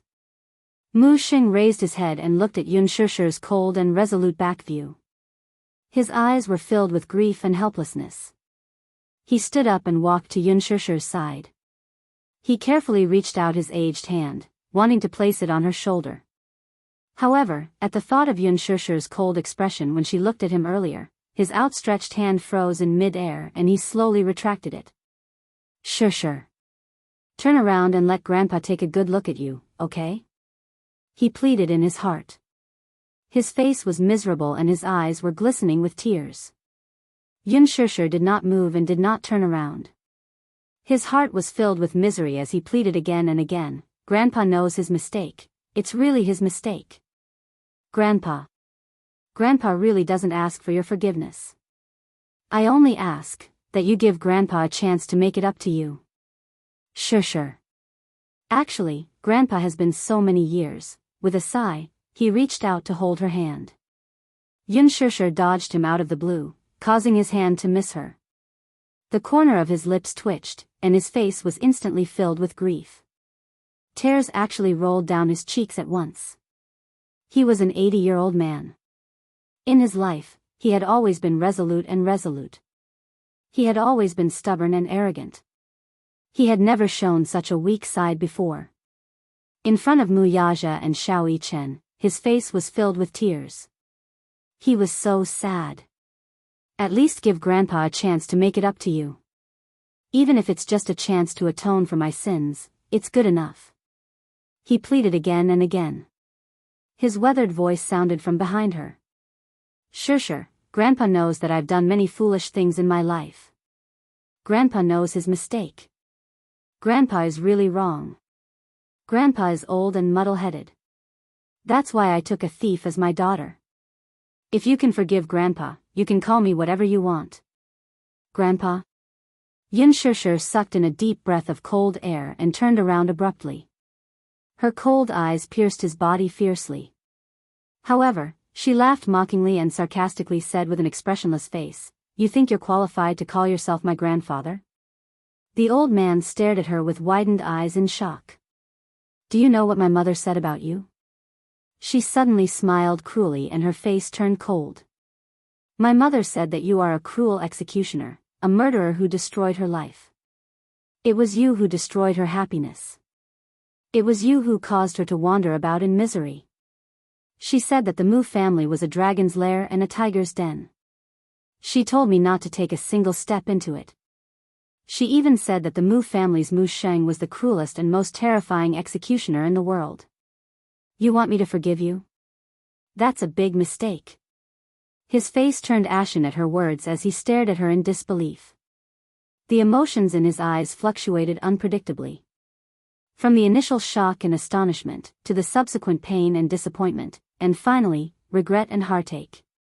He really did not expect that Xianxia, whom he had always doted on and treated as his own, would say such cruel words. Chapter 1286. Mu Xing felt waves of pain in his chest. His heart was already in a state of failure. Now that he was agitated by Yun Shishir's words, he froze and found it hard to move. His face alternated between green and white as his breathing quickened. He clutched his chest tightly, his face contorting in pain. Yun Shishir did not know what condition he was in. She thought that the old man was pretending to be pitiful to gain her sympathy. Was it useful to pretend to be pitiful? She would never forgive him. Thinking of her mother being buried in a sea of fire, Yun Shishir hated him even more. She said coldly, You. Leave. I don't want to see you again. Mu Xing clutched his chest and did not move. He only bit his lower lip and looked at her with a face full of pain. Yun Shishir sized him up and asked, Why? You're not leaving? You're not leaving, are you?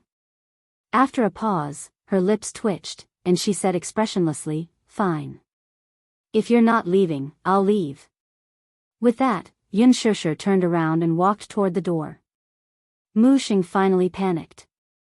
He hurriedly reached out to pull her, but halfway through, his whole body suddenly convulsed.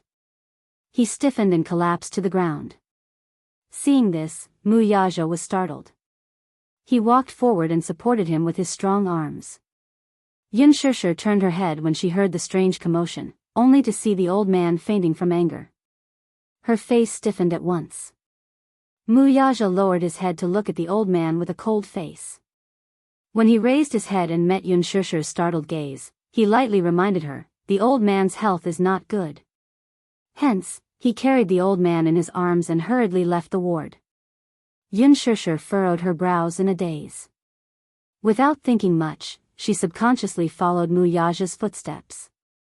By the time they arrived, Mu Xing had already been sent to the emergency room. The door was tightly shut, and Mu Yaja was sitting outside with a cigarette between his fingers. He was deep in thought with a frown. She slowly walked up. She seemed to have realized that the words she had said in front of the old man were too hurtful. For a moment, she felt a little vexed. Yun Shishir lowered her head and leaned against him. She remained silent for a long time without saying a word. The lights in the operating theater were switched on for several hours. Mu Yaja was waiting outside the door. He was sitting on a bench with an icy expression on his face. Yun Shishir sat at the side, and both of them were silent. After what felt like a century, Mu Yaja suddenly said, I used to hate him as much as you do. Mu Xing was once the man whom he hated to the core. Grandpa Mu was a traditional man. He was old-fashioned and dogmatic. He had done many things that made him gnash his teeth in anger. However, no matter how many mistakes he had made, the fortune and misfortune in his life were all related to him. His greatest fortune was to be able to meet Yun Shishir. If not for Mu Xing, he might have missed her in this lifetime. Regardless of whether it was right or wrong, everything seemed to be destined. Because of that, his hatred had already been diluted by quite a bit. Yun Shishir did not understand the meaning behind his words. Just as she was stunned, the door to the operating theater suddenly opened. When the doctor saw Mu Yaja, he respectfully walked up to him. His tone was respectful, but his face was full of regret. Chapter 1287. Mu Yaja raised his eyebrows. The doctor continued, please prepare for his funeral. Anyway, he won't be out for more than a month. If you serve him well and take good care of him, he might be able to live a little longer. Got it. He was not surprised by this outcome. He knew very well that Mu Xing's condition was terrible. He was struggling at death's door. Every day he lived was a day less. Yun Shishir was secretly shocked when she heard this. She did not expect Mu Xing's condition to be so bad that they had to prepare for his funeral. She walked into the ward in a daze and sat by the bed. Looking at the sickly Mu Xing lying unconscious on the bed, her heart sank all of a sudden. A nurse suddenly rushed into the ward with something in her hand. She carefully walked up to Yun Shishir when she saw her sitting by the bed. Hello, this is something the patient left behind in the operating room. Please keep it for him. Okay. Yun Shishir reached out her hand in a daze. The nurse opened her palm and placed a jade pendant in her hand. Her eyes widened in shock when she saw it. This should be the patient's personal item. When he was sent to the operating room, he held it tightly in his hand. I spent a lot of effort to pry his hand off, but I didn't expect it to be a jade pendant. This jade pendant should be very important to him. With that, the nurse smiled politely and left the ward. Yun Shishir held the jade pendant in her hand and carefully pinched it. The jade pendant fell into two halves. She carefully picked up one of the jade pendants and scrutinized it. Her heart skipped a beat. This was her mother's relic. It was her mother's personal jade pendant. She did not expect it to be one of a pair of jade pendants. The two jade pendants were a pair. They formed a small oval jade plate and were evenly separated in the middle. Each jade pendant was in the shape of a crescent moon. They were exquisitely carved with beautiful hollow patterns and gold inlaid in the middle. One look and one could tell that they had been baptized for a few years. On the surface, they looked a little weathered, but the quality was excellent. When she was young, she didn't know much about jade. She only knew that this jade pendant was always worn by her mother. But now, this jade pendant had been separated from her for more than 10 years, and in the end, it had returned to its rightful owner and returned to her hands. Xianxia could not help but feel a little absent-minded. This jade pendant matched perfectly with the other jade pendant. Did he always carry the jade pendant with him? Even though he had fainted, he still held it tightly in his hand and refused to let go. What kind of obsession was this? Xianxia heard that Mu Xing doted on Mu Qingxing to the core. Now that she saw it, it was true. He had even put down his noble airs and humbled himself in front of her, begging for her forgiveness. She knew how important his mother was to him. Come to think of it, he also knew that he didn't have much time left. Perhaps he had some kind of obsession and didn't want to leave this world with regrets. Xianxia furrowed her brows. Her eyes were filled with emotions and her expression was complicated. Xiao Yichen walked to the door of the ward and saw Xianxia maintaining the same posture as she looked down at Mu Xing, who was lying on the bed. His heart suddenly felt uncomfortable. He walked behind her, reached out his hand, and gently hugged her shoulder. Mommy, Chapter 1288. I heard from Daddy that Grandpa's condition isn't too good, so I'm here to visit him.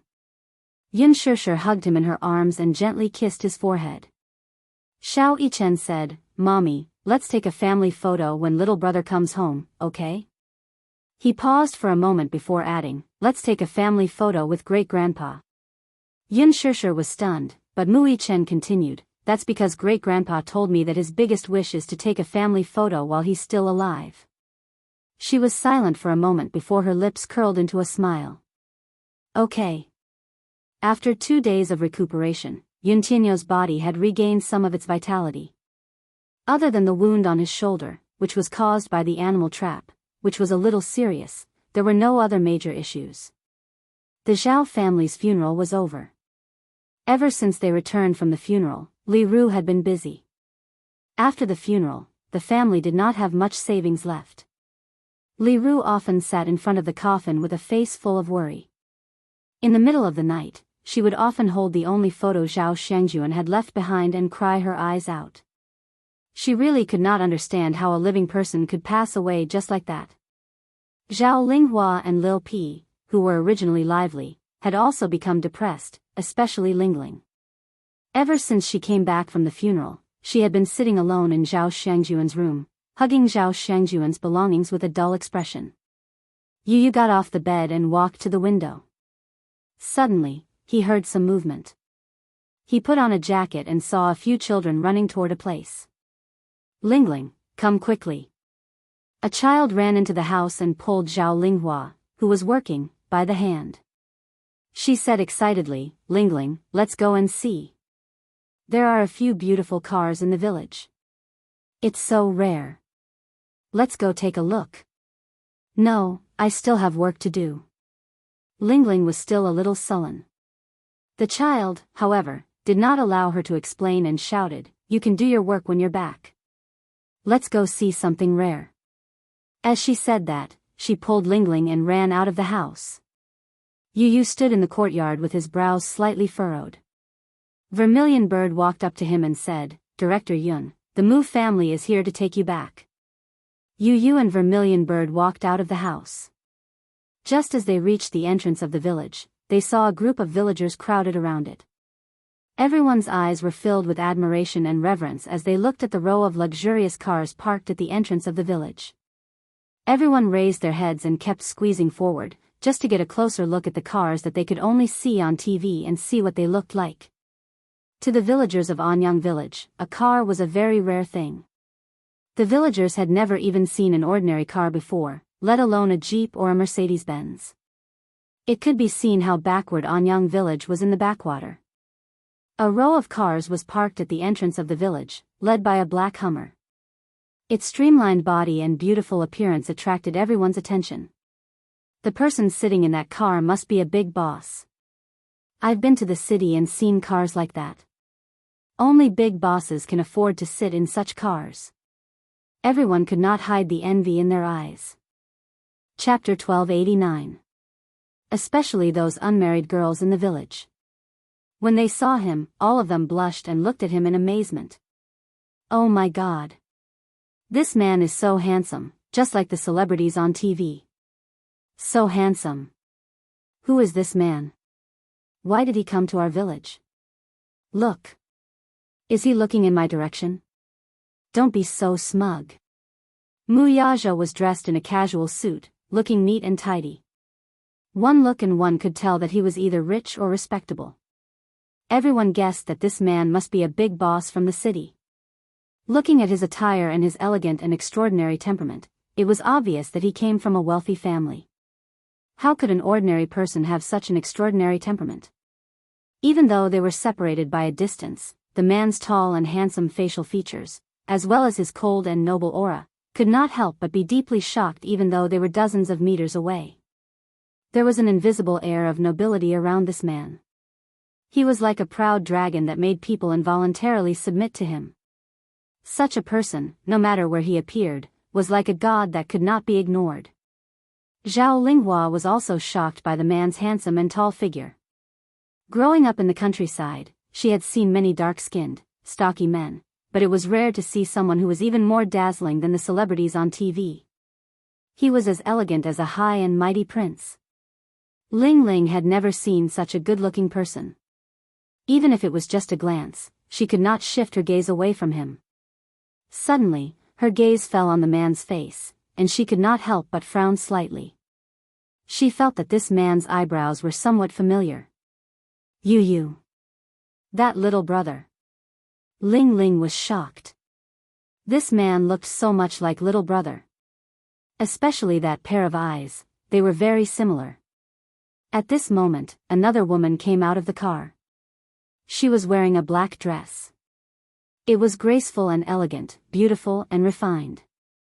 Although it was an ordinary dress, it made her look extremely elegant and noble. She had an elegant temperament. Everyone was shocked again. The woman in front of them seemed to be made of jade. She was exquisitely carved, delicate like a porcelain doll. Her skin was so delicate and white. Her face was flawless like white jade. Her facial features were exquisite beyond compare. She was pure and beautiful. So beautiful, this woman is really beautiful. Look at her skin. It's so white and smooth. It's as beautiful as jade. Her hair is so long and black, just like satin. Her eyes are so beautiful. Just one look and my soul is about to be taken away by them. The girls in the city are really different. They take such good care of themselves. The villagers exclaimed one after another. Some of the young ladies couldn't help but feel ashamed of their inferiority. They lowered their heads to look at their own rough hands from farm work and then looked at the woman's slender fingers. Their faces couldn't help but darken. As soon as Xianxia got out of the car, she saw the villagers gathered at the entrance of the village. She couldn't help but be startled, and then she politely smiled at them. This smile was like 100 flowers blooming. Some people even felt a little dizzy. This big sister looks really good when she smiles, just like the beautiful princess dolls on TV. Chapter 1290. A few children surrounded Xianxia and chattered, their faces full of yearning. Yu was blocked by the crowd and couldn't see what was going on at the entrance of the village. He could only hear the sounds of exclamations coming one after another. Red Sparrow followed beside him. She was afraid that the crowd would squeeze him, so she lowered her body and hugged him with one hand while using the other to push the crowd aside. Her strength was really amazing. With just a wave of her hand, a burly man was pushed aside by her as if she was a rich girl. The man almost fell over. He turned around and was about to curse when he saw Red Sparrow's cold eyes. He was so scared that he immediately shut up. Red Sparrow was very tall, at 1.8 meters, and had an extremely domineering aura.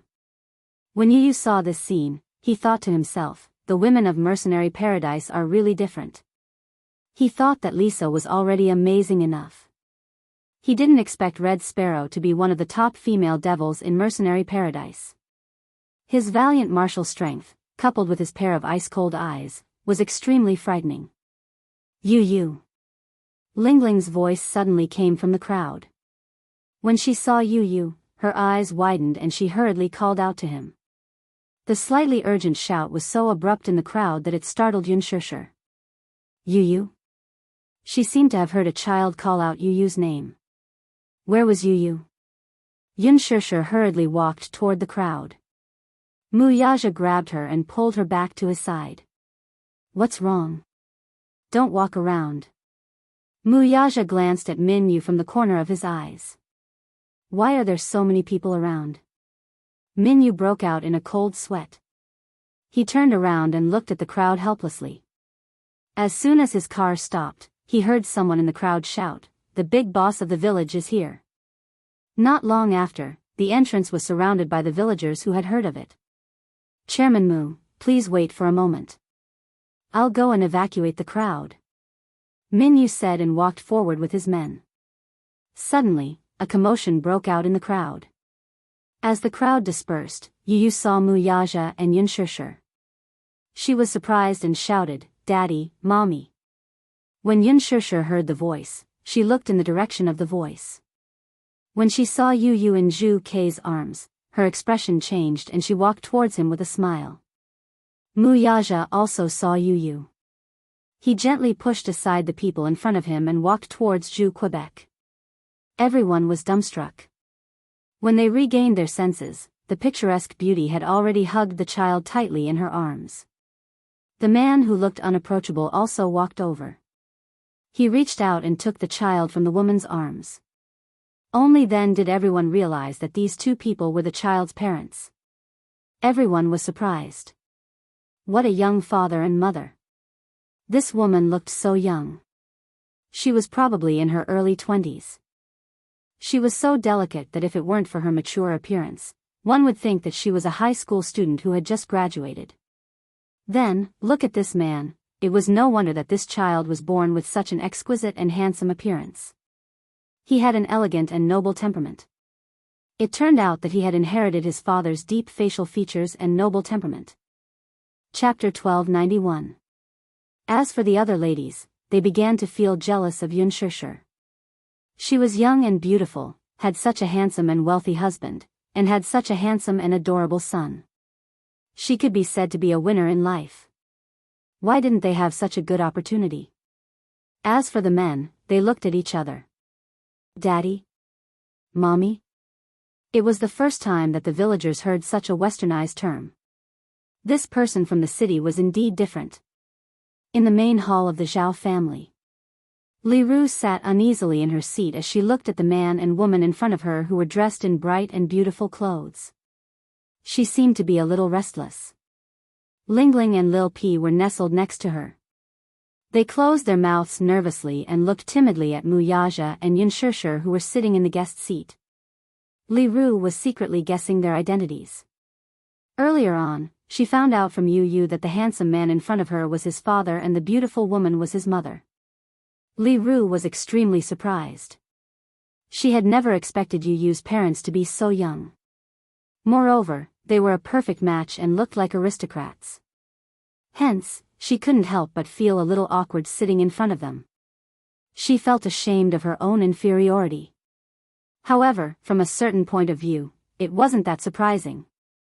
The first time she saw Yu Yu, she knew that his parents wouldn't be too bad if they could give birth to such a cute and handsome child. Now that she saw them, she was really amazed. When Yun Shishir saw Li Ru, she knew that this simple and honest woman in front of her was the one who saved her son. She hugged her gratefully and thanked her again and again. Li Ru was trembling with fear. She didn't even dare to hold Yun Shishir's hand for fear of dirtying it. Yun Shishir didn't know what she was thinking. She held her hand and smiled gently. This made Li Ru feel an inexplicable sense of inferiority. She hurriedly welcomed them into the house. Li Ru served them tea and said carefully, "It's just plain tea. I hope you don't mind. You're too polite." Yun Shishir smiled. Li Ru's face turned even redder. She rubbed her hands on her apron and returned to her seat. However, she seemed inexplicably uneasy. Lingling suddenly said sincerely, "Yu Yu, your mother is so beautiful." The boy's lips curled into a smile when he heard that. Yun Shishir smiled at Lingling when she saw her hiding timidly. Seeing Yun Shishir smile at her, Lingling blushed and asked shyly, "Beautiful auntie, are you here to take you home?" Yun Shishir smiled and said, Thank you for taking care of you for the past 2 days. Today, I'm here to bring you home." Lingling suddenly felt a little reluctant to part with him. At the side, Daoist suddenly said sarcastically, "Humph. He was a jinx. If it wasn't for him, father wouldn't have died. He was the one who caused father's death." As soon as he finished speaking, the boy's expression changed. Li Ru and Lingling froze. Li Ru looked at Yun Shishir's shocked expression and immediately scolded Daodu, "Don't spout nonsense." "Mother. I'm not spouting nonsense. He was the one who caused father's death." Daodu whined pitifully. "What do you mean?" Wuxia furrowed his brows and his handsome eyes flashed with a cold light. Daodu glanced at him and shrunk timidly to one side. She seemed to be extremely afraid of his cold aura. She even stuttered when she spoke. Chapter 1292. I'm not spouting nonsense.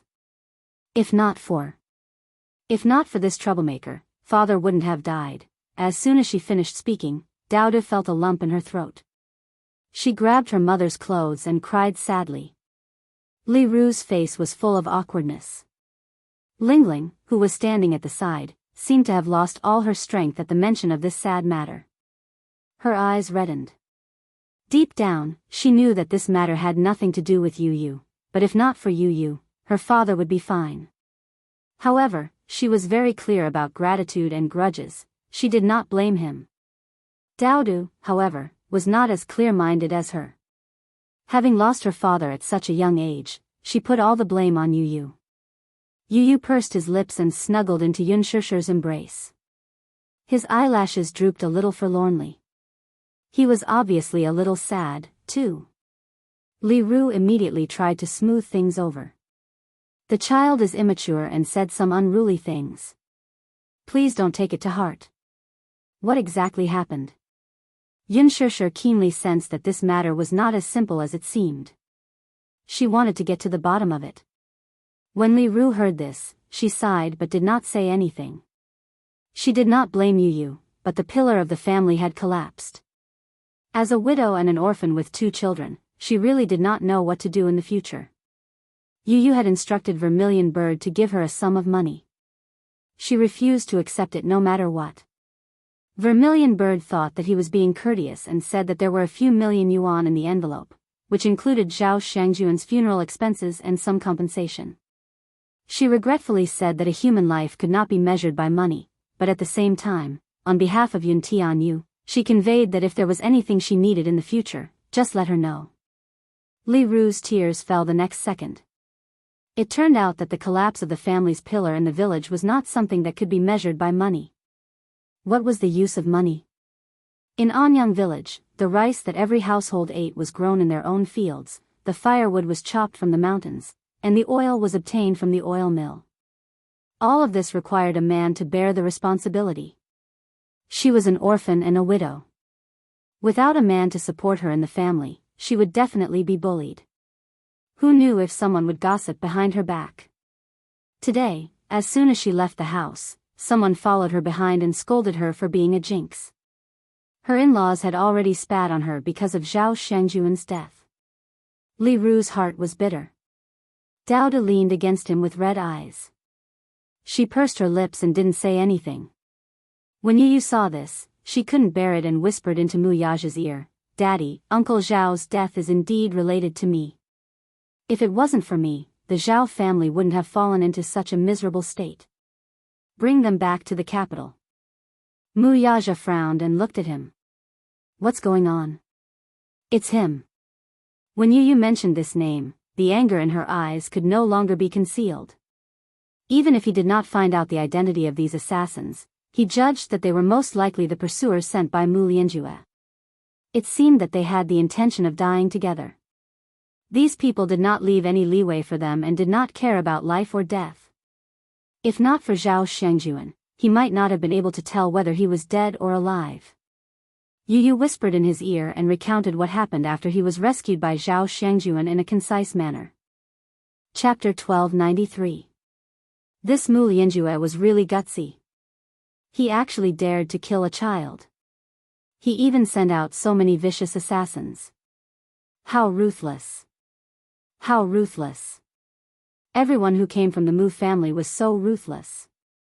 Yin Shishir could not hear what Yu Yu and Mu Yaja were whispering to each other, but just by looking at the man's sullen face, she was frightened by the intimidating aura he exuded. "What's wrong?" she asked softly as she covered the back of his hand. Mu Yaja sneered inwardly. His murderous intent was boiling, but he quickly regained his composure. "Nothing," he replied. He did not want her to be involved in this matter. Mu Yaja said to Li Ru, "First of all, I'd like to express my regret about this matter. No matter what the reason is, we'll take responsibility for it. If you're willing, we'll bring you to the capital." "How about it?" "The capital?" Li Ru was a little restless. "This isn't appropriate, is it? After bringing you to the capital, I'll arrange a place for you to stay and the best education for the two children." Min Yu, who was at the side, said, "Please put it down. Since Chairman Mu has put this on the table, he'll arrange the best place for you to stay. Not to mention anything else, you and the two children won't have to worry about food and clothing for the rest of your life. After all, you've done the little master a favor, so please let us repay your kindness." Lingling's eyes widened in shock when she heard this. Min Yu continued, "Forgive me for being blunt, but Chairman Mu made this arrangement because your husband passed away and the family has lost its pillar of support. He's afraid that you and the two children will be bullied, so he made this arrangement. Even if you don't think for yourself, you should think for the two children." Li Ru was speechless when she heard this and could only carefully accept it. "Thank you. Thank you, Boss Mu. However, we'll have to wait until the funeral is over before we can consider the next step. Here, I'd like to thank Boss Mu for his kindness." In the end, according to Yu Yu's decision, after Li Ru settled everything here, she would settle them down in the capital. Yin Shishir carried Yu Yu into the room and carefully checked his injuries. However, when she saw the wound on his shoulder caused by the animal trap, her eyes immediately turned red. She couldn't hold back her guilt and her tears fell. Yu Yu sighed helplessly. He cupped her face and carefully wiped the tears off her face. "Mommy, you're already in your 20s. Why do you still cry so much? Don't cry, okay? When you cry, my heart hurts so much that it feels numb." Yin Shishir did not know whether to laugh or cry at his self-righteous words. When she thought about how he got all these injuries, she pursed her lips in heartache. Holding back her tears, she grabbed his hand and slapped it twice on the back of his hand. "Yu Yu, you're naughty." "Alright, it's Yu Yu who's naughty and made Mommy worry." Yu Yu's eyes curved into crescents as he looked at her dotingly. His eyes seemed to be filled with a gentle smile and were full of tenderness. Yin Shishir said, "You always make Mommy worry. You shouldn't have swapped places with Mommy that day. Mommy is injured." Yu Yu said honestly, "I can't just stand by and watch Mommy get hurt." Yin Shishir's heart was deeply touched. Yu Yu. Chapter 1294. Yu Yu looked up at her, then jumped into her arms and wrapped his arms around her waist. "Mommy, I really love you. No matter what it is, as long as you're happy, I'm willing to do anything." Yin Shishir sighed in her heart. This child was so precocious and could even say such touching words. She had mixed feelings. She didn't know if she should be touched or feel complicated. She gently caressed his face. "Yu Yu, Mommy loves you too. She loves you more than life itself." Yu Yu quietly gazed at her face and asked carefully, "Then, no matter what Yu Yu becomes, Mommy will still love Yu Yu?" "Yes.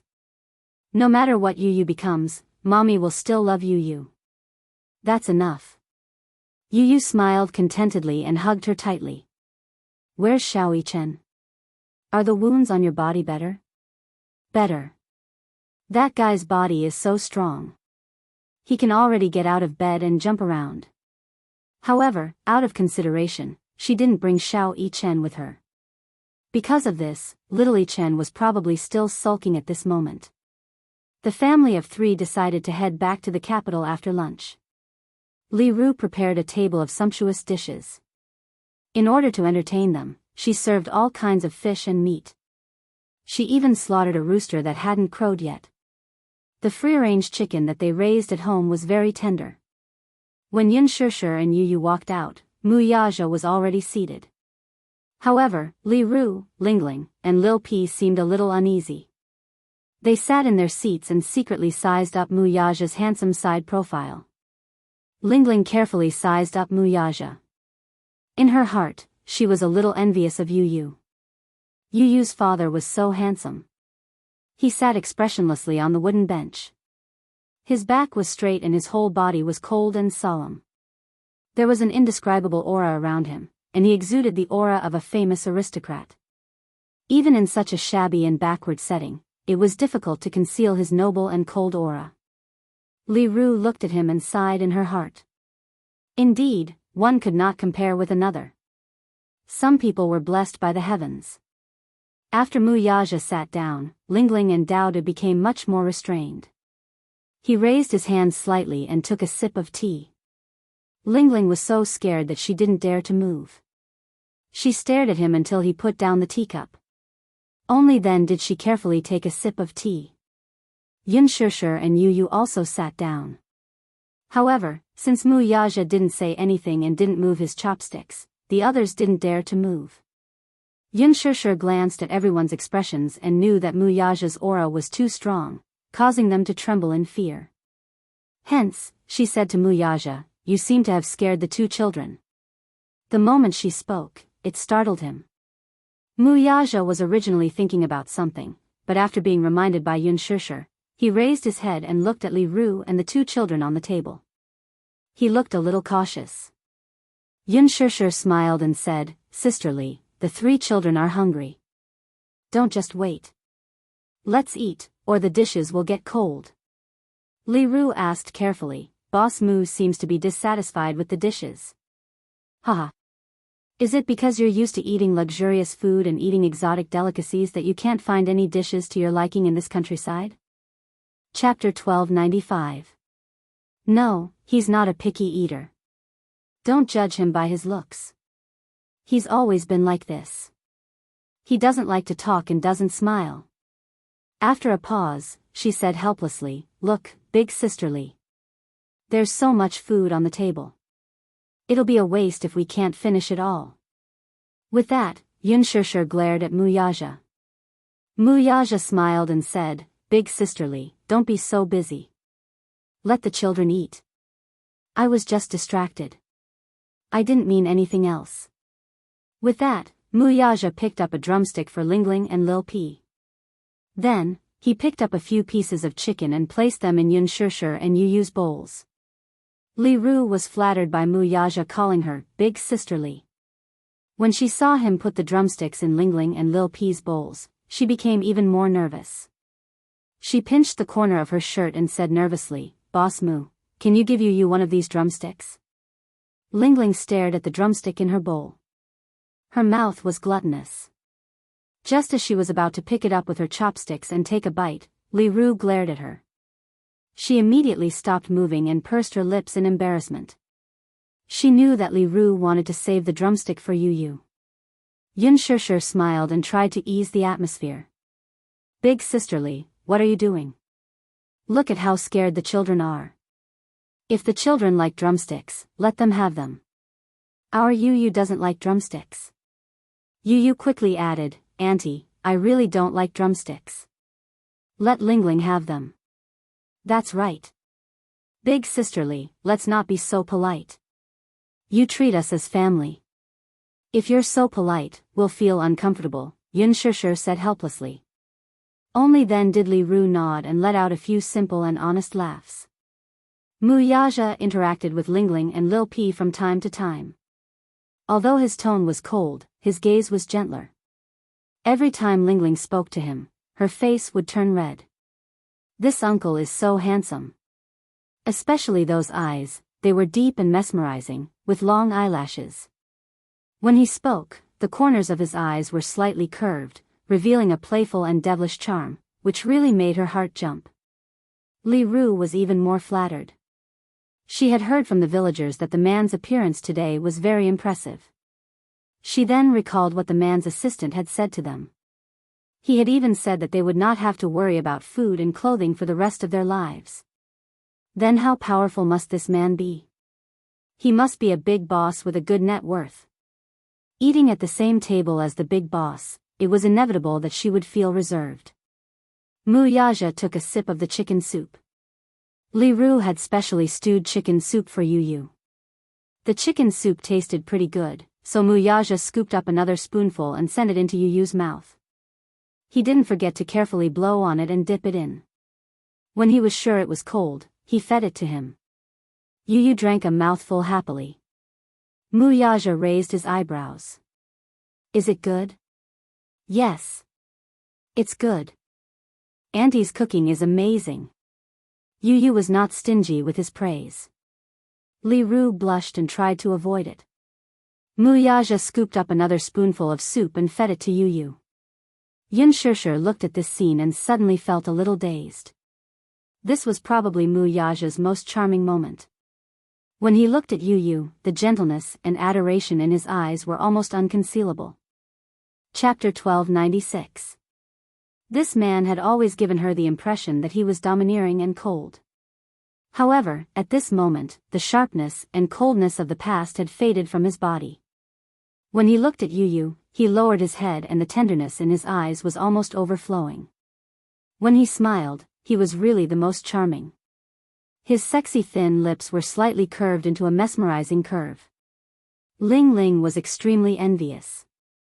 She looked at him eagerly and suddenly felt a trace of disappointment in her heart. Suddenly, a tender little hand holding a pair of chopsticks picked up a piece of vegetable and placed it in her bowl. When she looked up, she saw Yu Yu smiling and saying, "You can't just eat meat. You should eat more vegetables." His smile was so warm. It warmed her heart. Ling Ling nodded. Okay. At this moment, the outside of the Zhao family's house was filled with people. Many people were asking about the young couple's background. After dinner, they sat and chatted for a while before Mu Yaja decided to leave. Li Ru politely asked him to stay. Don't you want to stay for a while longer? Mu Yaja said, I won't take up any more of your time. It's not a problem at all. There's no such thing. Li Ru was still enthusiastic. Sisterly, there's still a child waiting at home. Xianxia said with a smile. After exchanging a few pleasantries with Li Ru nodded. Before leaving, she grabbed Yu Yu and stuffed the envelope into his arms. My dear child, I can't accept this much money. Give the money to your parents and tell them that I can't accept it. She was so simple and honest that when she took out the check from the envelope and saw that it was a few million, she was immediately shocked. She even felt that the envelope was so hot. In her entire life, she had never seen a fraction of the amount on the check. However, Yu Yu pushed her hand back. Auntie, just accept it. This is a small token of my appreciation. Just accept Daddy's goodwill. This, Auntie, thank you, but I'm also very sorry about what happened this time. However, since Uncle is no longer around, I will take on the responsibility of taking care of you. Yu Yu said obediently. Li Ru's heart warmed and she was touched. Tears welled up in her eyes and her lips trembled, but she couldn't say anything in the end.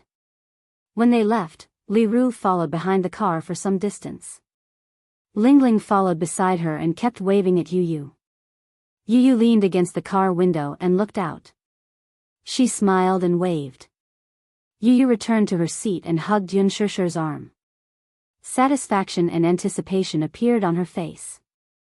How wonderful. He was finally home.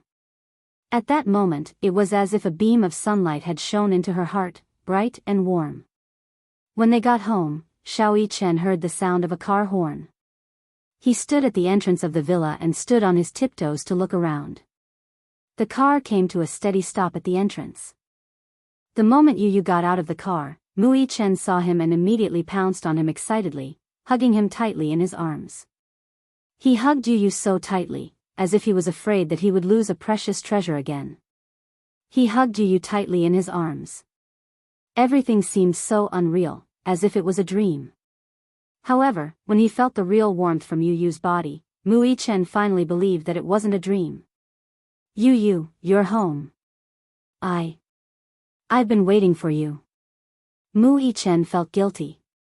He hadn't been able to lead the rescue team to the scene in time. Chapter 1297. Mu Yichen had always been strong. Even when he was seriously injured, he did not shed a single tear. However, when he held Yu Yu in his arms, Mu Yichen's eyes welled up. He could not help but tear up. From now on, let's not be separated anymore. Mu Yichen said solemnly. Yu Yu was almost suffocated by his tight embrace. Brother, be gentler. You're hurting me. Yu Yu said helplessly. Okay. Mu Yichen loosened his arms. Before Yu Yu could catch his breath, Mu Yichen hugged him tightly again. Yu Yu. I promise to protect you. It's all my fault that you're injured so badly this time. Brother, are you blaming me? You're hurting my wound, he reminded him weakly. Mu Yichen was shocked and quickly let go of him. Yu Yu glanced at his flustered expression and could not help but burst out laughing. Mu Yichen's face froze and he asked with a strange expression, What are you laughing at? Brother, I realize that you're so funny. Yu Yu covered her mouth and giggled. What do you mean? It's so mushy, Yu Yu said. Mu Yichen smacked his lips and his heart turned cold. Yu Yu touched his hair helplessly. Good boy. Didn't I go home? Mu Yichen's face turned red strangely. However, he was greedy for the warmth of Yu Yu's palm and smiled. Yun Shishir and Mu Yaja walked over. When they saw the affectionate look on the two little guys' faces, they looked at each other. Why are you so lovey-dovey? Yun Shishir couldn't help but tease. She felt gratified to see that the two little guys had such a good relationship. He could still remember how Yu Yu had rejected Mu Yichen when the two of them had first met. They were not close to each other at all. Now that the relationship between the two brothers was so good, she felt a lot more relieved. Yu Yu could only rub his forehead helplessly at her teasing. However, he heard Yun Shishir say, Xiao Yichen, you look like a woman in ancient times who longed for her husband to come home. Mu Yaja added, the Amma stone. Yun Shishir immediately agreed, yes, the Amma stone. Xiao Yichen didn't know what the Amma rock was. Yu Yu, who was standing at the side, understood. Her face froze for a moment, and she said angrily, Mommy. He pouted and pretended to be angry. Xiao Yichen didn't understand. Yu Yu, what does Mommy mean by the Amma stone? Yu Yu said seriously, you don't understand. Don't ask. Mu Yichen pouted dejectedly. Yun Shishir was even more amused. She went forward and hugged the two children. These two babies were so funny. She secretly laughed in her heart and couldn't help but reach out to scratch Mu Yichen's nose. Yu Yu and Mu Yichen looked at each other and smiled. When they got home, Yun Shishir specially cooked a sumptuous dinner for the two children. She hadn't cooked for a long time, so her culinary skills were a little rusty. Naturally, she couldn't compare to Yu Yu's culinary skills. However, she put in a lot of effort, and the taste was not bad. Compared to before, her culinary skills had improved. Mu Yichen was full of expectations for Yun Shishir's culinary skills. When the dishes were served on the table, he couldn't wait to taste them. Then, he raised his eyebrows in approval. Mommy's culinary skills are amazing. Really? Then eat more. Yun Shishir was encouraged. Mu Yaja, who was standing at the side, didn't hold back and said, it's just passable. Chapter 1298. Upon hearing that, Yu Yu crossed his arms in dissatisfaction and glared at him. Daddy, I'll give you another chance to reevaluate this. The threat in his eyes was indescribable. Mu Yaja replied without batting an eyelid, it's not bad. Yun Shishir, Mu Yichen, Yu Yu felt much better upon hearing that, and his expression softened a little. He held the bowl in his hands. The rice in the bowl was warm and tasty. He suddenly felt that this happiness was not easy to come by. It was probably because he had gone through hardships that he knew how precious a peaceful happiness was. After dinner, Mu Yichen pulled Yu Yu to his room. He had a lot of questions to ask him. Yu Yu gave him a brief overview of what had happened in the past 2 days. Mu Yichen, on the other hand, was shocked by what he heard. When he learned that Mu Lianjue had sent people to hunt him down, he clenched his fists in anger. That Mu Lianjue is too despicable. He's just like a clown. He probably knows that he's lost, so he needs to jump around a little before he can feel at ease.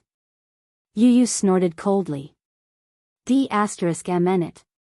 Mu Yichen was so angry that he was at a loss for words. He could not wait to tear him into pieces with his own hands. Yu Yu dialed Li Hanlon's number. When the call got through, the latter thanked the heavens and expressed his relief when he learned that he had returned home. Director Yun, you're back. I was so worried. Li Hanlon was really scared out of his wits by what had happened to him. Yu Yu replied faintly, I've troubled you with a lot of things during my absence. Director Yun, these are all part of my job. There's no trouble at all. After a pause, Li Hanlon probed cautiously, Director Yun, is it convenient for you to make a trip to the office now? Why? There's something urgent waiting for you to settle. It's not convenient for me now. Ugh, Yu Yu frowned slightly. Judging from Li Hanlon's tone, it seemed like there was indeed something important. He thought for a moment and decided to make a trip to the company. Hence, he went to look for Mu Yaja and bluntly explained the reason. Daddy, I'm going to the company. I need you to cover for me, okay? He asked. Mu Yaja frowned. You've just returned home and you're still injured. What are you planning to do? Something important. Yu Yu emphasized, but I don't want mommy to know about my identity for the time being. So, if necessary, I need you to cover for me. Mu Yaja pondered for a moment. All right. I'll send you to the entrance of the company, but it can't take too long. All right. Hence, Mu Yaja covered up for Yu Yu. He said that the child had returned and was craving for desserts from the famous shop in the city center. Yun Shishir wanted to go with him. However, Mu Yaja asked her to stay at home and accompany Xiao Yichen. Xiao Yichen was still injured and needed to rest. He could not move around too much, so Yun Shishir agreed. Mu Yaja successfully covered for him and sent him to Leji's headquarters. Yu Yu asked him to wait for him outside the company and to call him when he arrived. Mu Yaja smiled and teased, can't I enter your company? Director Yun? Of course. After all, there are some business secrets that I can't let you know. Yu Yu pretended to be arrogant and crossed his arms. Mu Yaja ruffled his hair. Go ahead, I'll wait for your call. Okay. Chapter 1299. As soon as Yu Yu entered the office, he saw Gong Jia standing in front of the window. He was wearing a snow-white military suit, which made him look tall and slender. He stood in front of the window expressionlessly with a cigar in his hand. He seemed to have been waiting for him for a long time. Li Hanlon saw him and went up to him. President Yun, you're here. Yes, what's the matter? Yu Yu asked. Li Hanlon raised his head with a complicated expression and looked in the direction of Gong Jia. Yu Yu followed his line of sight and looked at Gong Jia. He asked in a deep voice, Young Master Gong, you're looking for me? Gong Jia turned around, but his face was gloomy. He looked at Yu Yu with a pair of deep, unfathomable eyes. You're back. Yes. Yu Yu smiled and sat down on the sofa. Young Master Gong, your subordinates made a lot of mistakes in this operation. Gong Jia's expression changed. They weren't careful enough and made some mistakes. I suffered a little. Tell me. How are you going to compensate me? Gong Jia asked, how do you want me to compensate you? Assign that vermilion bird of yours to me. The moment the boy opened his mouth, he laid out a shocking condition. Zhu Ke? The man tugged at his lips and asked nonchalantly, "Why? Have you taken a liking to her?" "Yes," Yu said bluntly. "Other than her, give me another secret guard." "What do you think of this condition?" He had a motive for making such a request. With Lisa by his side, his safety was guaranteed. However, he had to find a way to arrange a secret guard to protect his mommy when necessary. After all, he didn't want something like this to happen a second time. The mercenaries of Mercenary Paradise were of high quality. Ordinary soldiers from the army couldn't compare to them. They were all assassins who walked in the dark and had outstanding martial arts skills. Naturally, he couldn't be at ease with them protecting his mommy. Therefore, he proposed such a condition to Gong Jie. Gong Jie smiled. Regarding his request, he was straightforward. "Since you asked me for the person, I have no reason to refuse. From now on, Vermilion Bird and Njia will be at your disposal." "All right." After a pause, Yu asked, "Where's Lisa?" Gong Jie said, "Are you concerned about her? Ask her about her situation." Gong Jie's lips curled into a cold smile. He said expressionlessly, "She's just a bodyguard. Even if she's dead, you don't have to ask anything." "She died?" Gong Jie said coldly, "Not dead. It's just a small injury, it won't take her life." Yu frowned. "Why are you looking for me?" Gong Jie raised his eyebrows and suddenly walked to the poster. His gaze fell on the poster hanging on the wall. His thin lips escaped from his thin lips. "Who is this woman?" Yu was shocked. His gaze fell on the poster as well. It was the poster he had chosen when Yunshishir was filming. He felt that this poster was especially beautiful and elegant. Just looking at it was pleasing to the eye. Therefore, he chose this poster and enlarged it to make it into a poster. He hung it on the wall, facing his desk. When he raised his head, he happened to be able to see this pictorial, which made him feel at ease. When he heard Gong Jie's question, he became suspicious. He frowned slightly and was a little wary. "Why are you asking about this?" "I'm just asking." Chapter 1300. He stared at Yu for a long time before slowly approaching him and squatting down in front of him. His gaze never left Yu's small face. His facial features and eyes were very similar to the woman in the poster.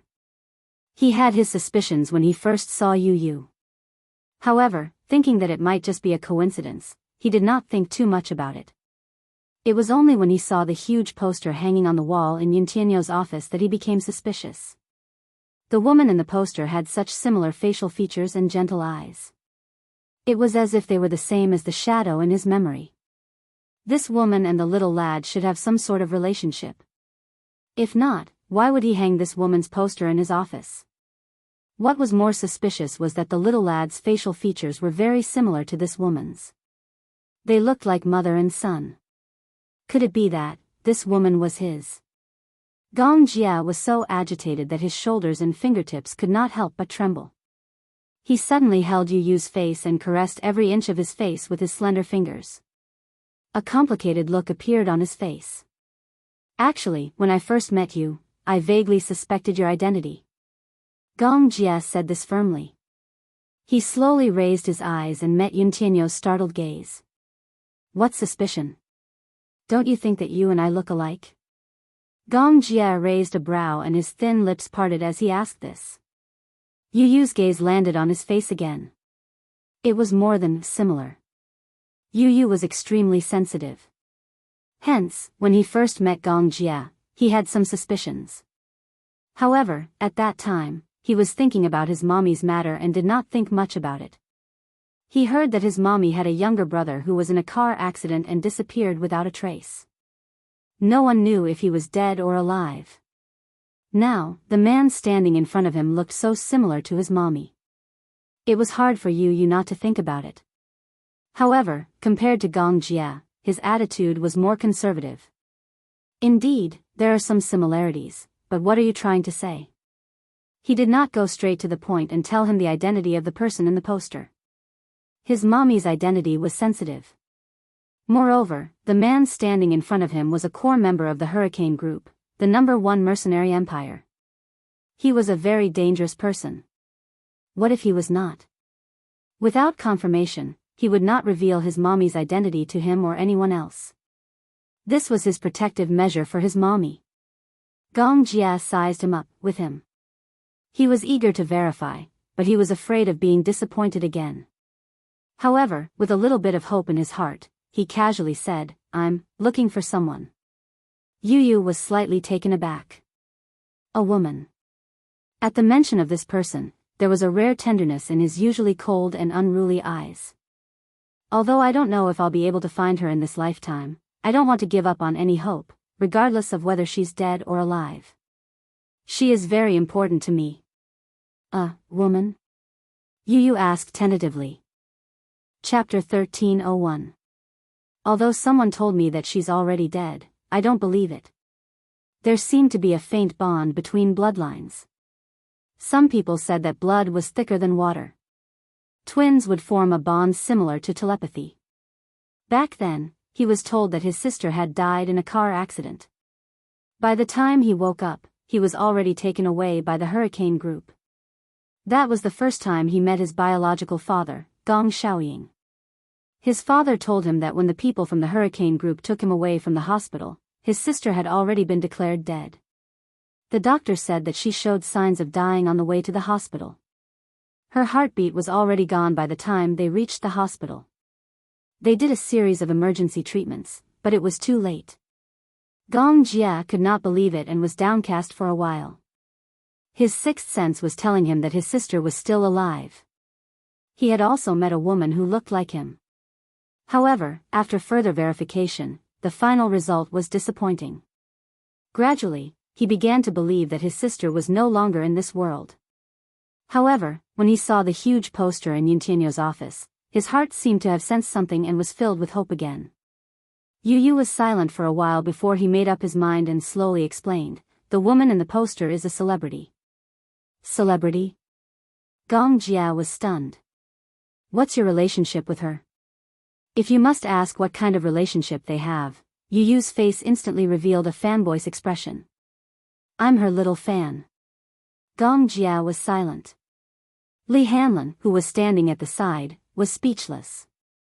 Just a fan? That's all? Gong Jia stared at him suspiciously. Yu Yu gave him an elegant smile, hiding his thoughts well. If the person you're looking for is her, I can use my connections to investigate her identity for you. Gong Jia coldly said. No need. If that was the case, he would send someone to investigate. With that, he stood up abruptly and strode off.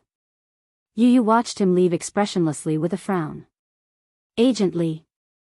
He called out. Li Hanlin walked to his side and squatted slightly. Director Yun, what are your orders? Lock down everything. Don't let him find out anything about my mommy. Why? Li Hanlin was suddenly suspicious. Why do you want to hide her identity from young Master Gong? Yu Yu faintly answered, because before I can confirm his relationship with my mommy, I won't let him get close to her. I don't understand your intention. Yu Yu squinted at him.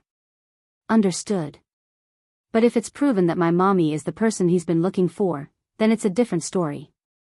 Li Hanlin was curious. How do you prove it? Yu Yu turned around with a smile on his face. He looked at Li Hanlin and suddenly raised his hand. Between his fingers was a strand of silver hair. This was what he had stolen from the man's head while the latter was in a daze earlier. Take it and do a DNA paternity test. Let me know when the results are out. Yes. Chapter 1302. When Mu Yaja and Yu Yu returned home, Xiao Yichen was already asleep. Yun Shishir was in the flower bed, holding a pair of scissors in one hand as she trimmed the flowers. The sky was gradually turning dark. In the evening, she was half squatting by the flower bed. She held the flower bed with one hand and gently fiddled with it, trimming away the sparse branches from time to time. The injuries on her body had not healed yet.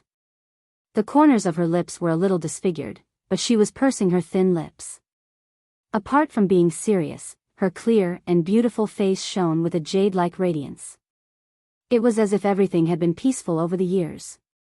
Most of the time, this woman was as beautiful as a flower, but her beauty was not ostentatious. Most of the time, she breathed quietly and lived quietly.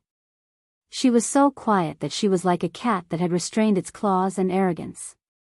She was quietly nestled in a corner, as if she was aloof from worldly affairs. In her tranquility, she had restrained all her sharpness.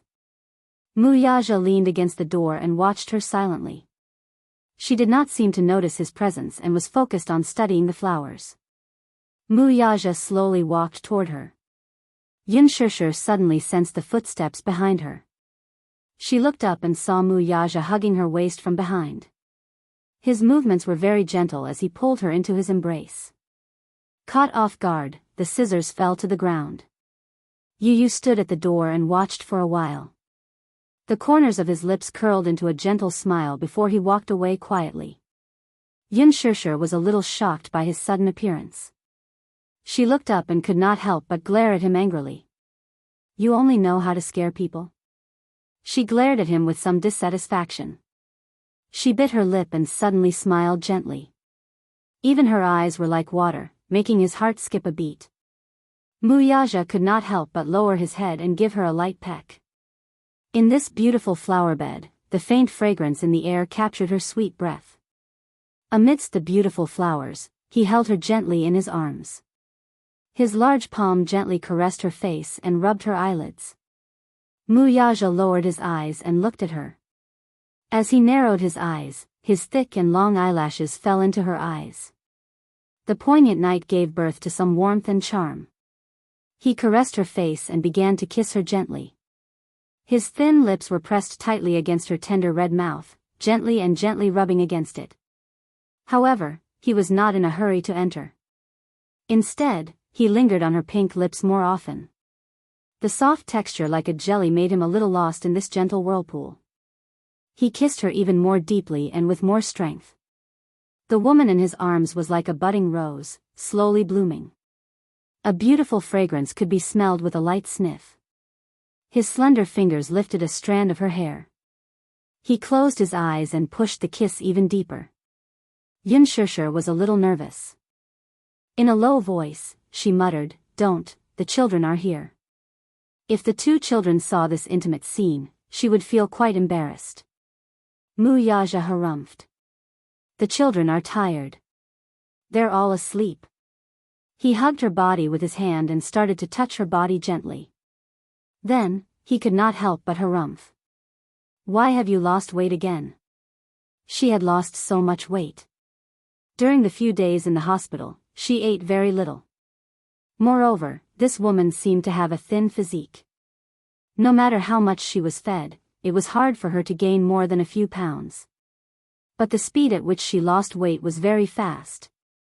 He was a little dissatisfied. This woman was too thin. It was not good. Chapter 1303. Xianxia pouted and felt a little wronged. "I've lost a little weight these days. But it's just as well. I won't have to lose weight when I'm filming a new drama soon." The camera would always magnify a person's size.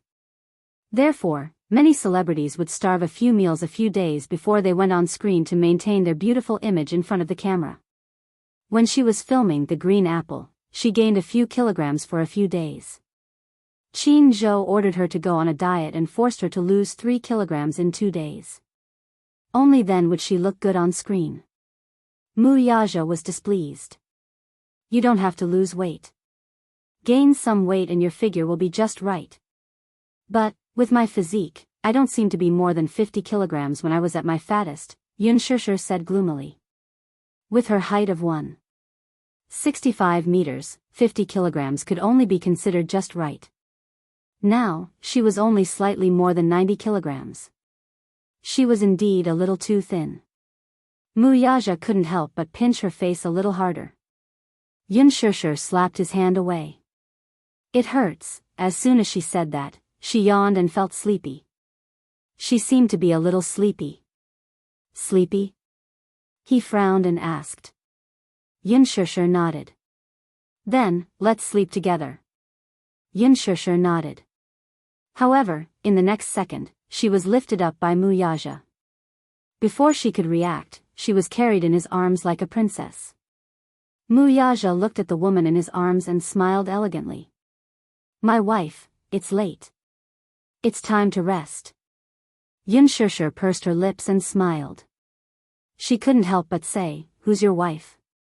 She widened her eyes, which were full of anger. Her charming eyes were like silk, and her innocent look was extremely seductive. He couldn't help but lower his head and cover her lips again. He was reluctant to part with her. This time, she didn't dodge. Instead, she met his warm kiss head-on. She naturally wrapped her arms around his neck and kissed him slowly. She mischievously used the tip of her tongue to trace the seam of his lips. Wuxia opened his mouth and sucked in a wisp of her spiritual fragrance. As they intertwined, his body gradually reacted. Xianxia smiled playfully. Unexpectedly, she reached out her hand and gently touched a certain sensitive area on his body. Then she pulled it away. She bit her lip and smiled. In her smile, there was a bit of slyness, a bit of charm, and a bit of playfulness. A strange shade of red flashed across Wuxia's face. He looked up and glared at her. How dare this woman provoke him? If she did that, she would easily get into trouble. He suspected that her actions were a silent invitation to him. Wuxia narrowed his eyes and bit her earlobe gently as a punishment. He whispered into her ear, Woman, are you playing with fire? In a way, this was also a form of initiative. A hint of panic flashed through Xianxia's eyes, and then she stammered, No. Then what were you doing? Xianxia was a little shy under his teasing gaze. Just now, she had only done it on a whim. Now, she was a little regretful. She covered her face in shame and stammered, I just wanted to test if your shaft was hard or not. She was acting shy. Wuxia smiled wickedly. Sometimes, this woman could be quite adorable. He lowered his voice and bit her ear. If you want to test, you can't test it like this. Chapter 1304.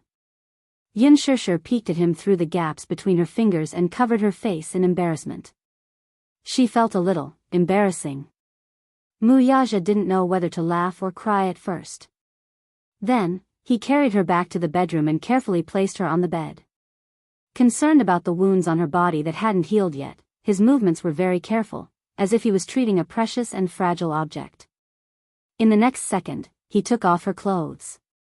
Xianxia immediately reached out to stop him. He said in a low voice, Don't move. She really didn't dare to move. Until he took off her outerwear, leaving only her cute and sexy underwear. Then, his tall body pressed down on her. He placed it on her body, but deliberately lightened the weight. Even so, Xianxia still pushed him away in embarrassment. Ugh! Wuxia, you're so heavy, a height of 1.88 meters and a weight of more than 70 kilograms was a very heavy weight to her. Wuxia smiled mischievously. Then, he reached out and hugged her. With a flip of his body, he switched positions with her and helped her sit on top of him. With this, Xianxia sat on top of him in a seductive position. Xianxia smiled sweetly. With a slight twist of her body, the straps on her bright and beautiful body slid down from her shoulders. When her clothes were half removed, that beautiful scene came into his view. Wuxia reached out and just happened to be able to grasp that pair of plump jade bunnies. Xianxia sensitively reached out and grabbed his hand. Then, he held her hand in reverse and guided it to a certain spot. The moment her fingertips touched something hot, she was shocked and immediately retracted her hand. Why? Who was the one who said that she wanted to try it? He grabbed her hand again and smiled mischievously. His deep eyes revealed some hidden meaning. You weren't at your best just now. Now, try it again. How does it feel? Those words really made one's heart skip a beat. She blushed at his teasing. She pursed her lips in shyness as her cheeks blushed a few shades of pink. It was just a teasing remark. Did he actually take it seriously? She was only joking, that's why she said that. No matter how bold she was, she wouldn't dare to play with fire on him. Hey, you're not allowed to go overboard. She mumbled softly as a warning to him. However, the man didn't think much of it and looked at her leisurely like an ancient overlord. He asked her casually, who's the one who's going overboard? It's you. She slapped his hand away and chuckled. Let go of me. But her face. He grabbed her chin, forcing her to meet his gaze, and snorted in displeasure. You're the one who provoked me first. I didn't want to touch you during this period of time, but now, you're in the wrong. Now that you're the one who started it, shouldn't you be responsible for extinguishing it? Xianxia pouted disapprovingly and raised her eyebrows. It's more like I'm the one who's going to destroy you. Destroy me? This woman. She's got guts. She actually wanted to destroy him? Wuxia curled his lips and kissed her perky butt. He kneaded it gently. This feeling was just right, but it made his brows relax slightly. He wanted to see who would be the one to destroy who. Sure, why don't you give it a try? Chapter 1305. Xianxia reached out to grab his careless hand. With a charming smile on her face, she looked like a seductive vixen. What greeted his eyes was a seductive scene. All right, stop fooling around. Sleep with me, okay? She leaned over and laid on his body, hugging his shoulders and acting coquettishly. She was a little tired and wanted to rest. Unfortunately, his restless hands continued to roam all over her body, igniting a fire. It caused her body to react a little. Xianxia became increasingly frustrated and couldn't help pinching his face. Wuxia took a step further and asked, how are we going to sleep? Hey! Xianxia glared at him and rebuked, Wuxia, can you be more serious? However, the man hooked his arm around her jade-like neck and rubbed his lips against her ear. Am I not serious enough? How do you want me to be serious, then? Tell me. Sleep with me obediently. Xianxia pressed his restless hand down and said, today. I really can't. The man raised a brow meaningfully as if he was deliberately teasing her. Why can't I? Xianxia was stunned. Seeing him chuckle softly as if he was teasing her, she instantly blushed. What a meaningful question, she pouted softly and coquettishly. I was wrong. I shouldn't have ignited the fire. Spare me, okay? If you want me to spare you, sure.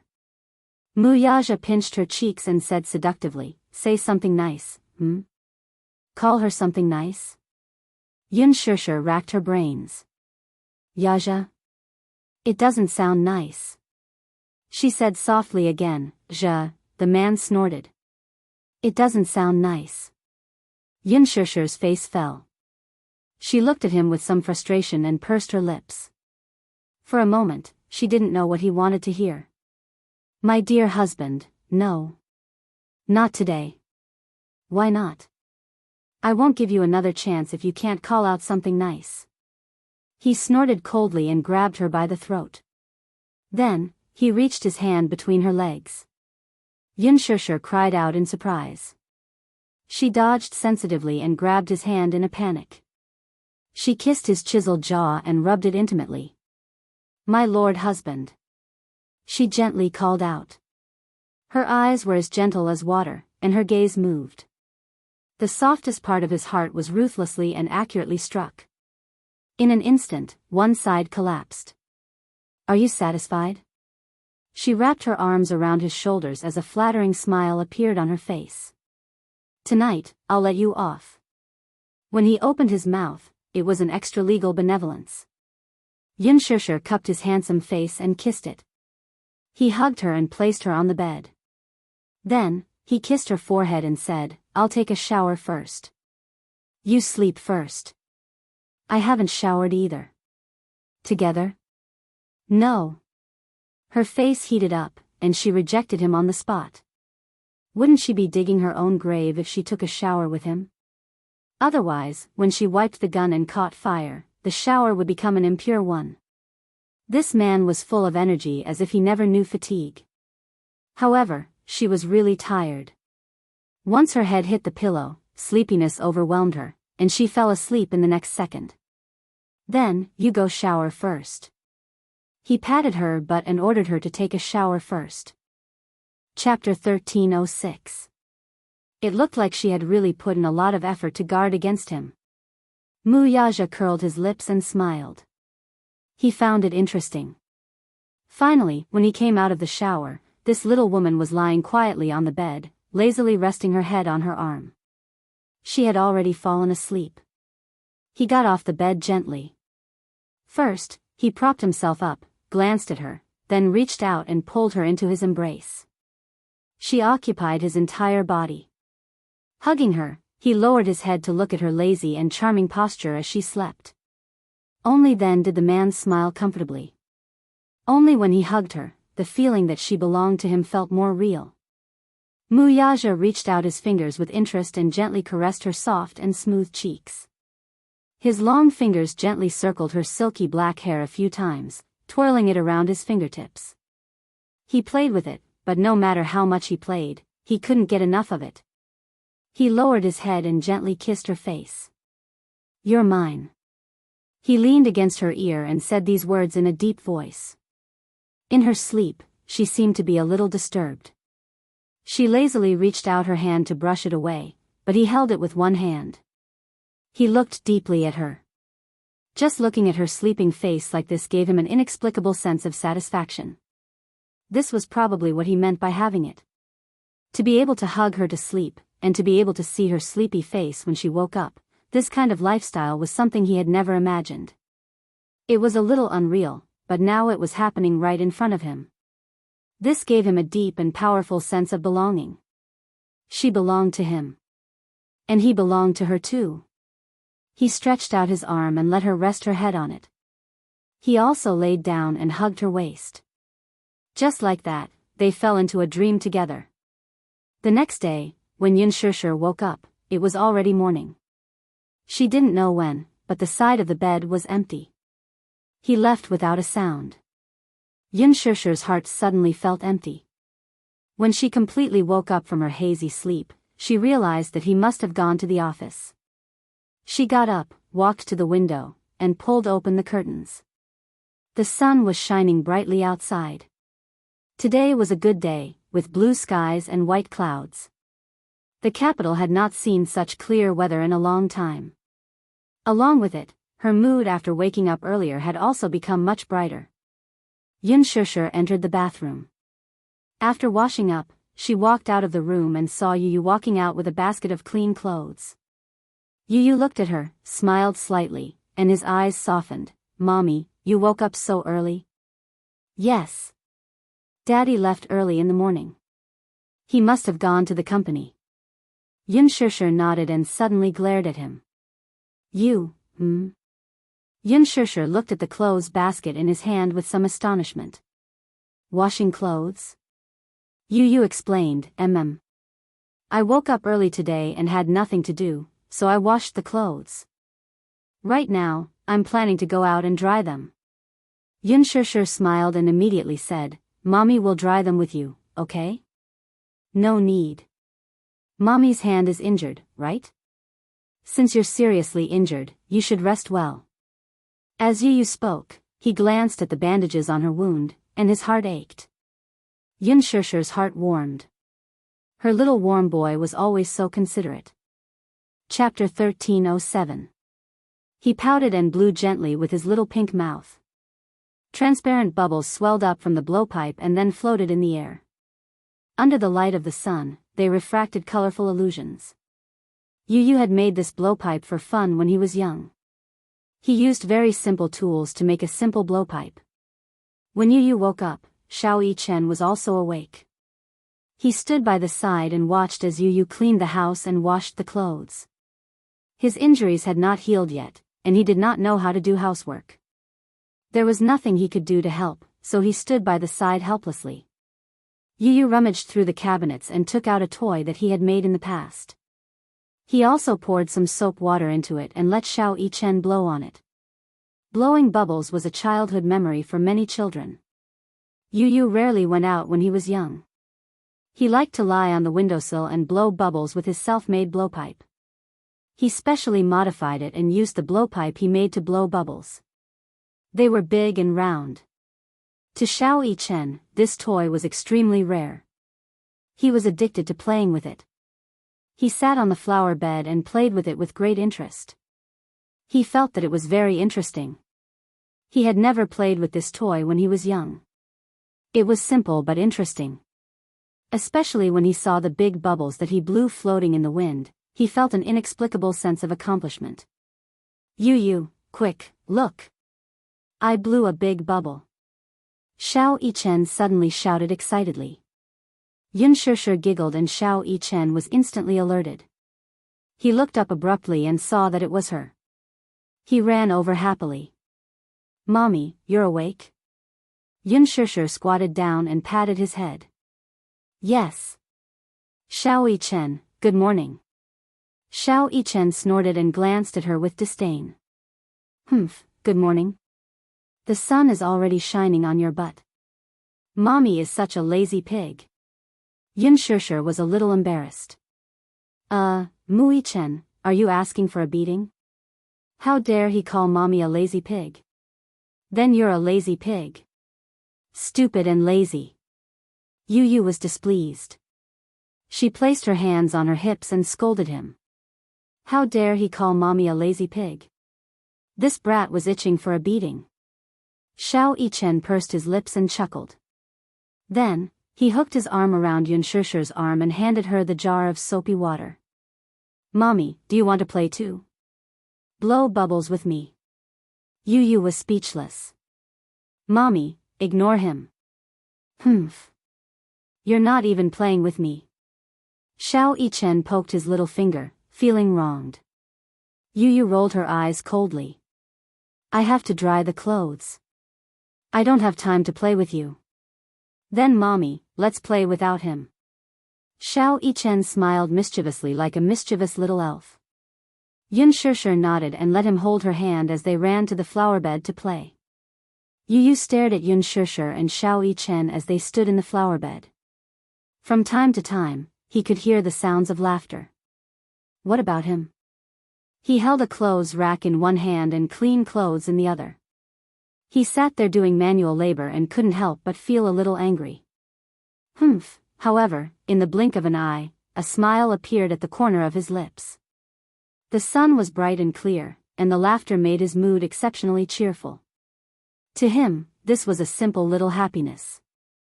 Chapter 1308. The black Bentley slowly drove into Mu Group's private hospital. The hospital director was already waiting at the entrance with a row of people.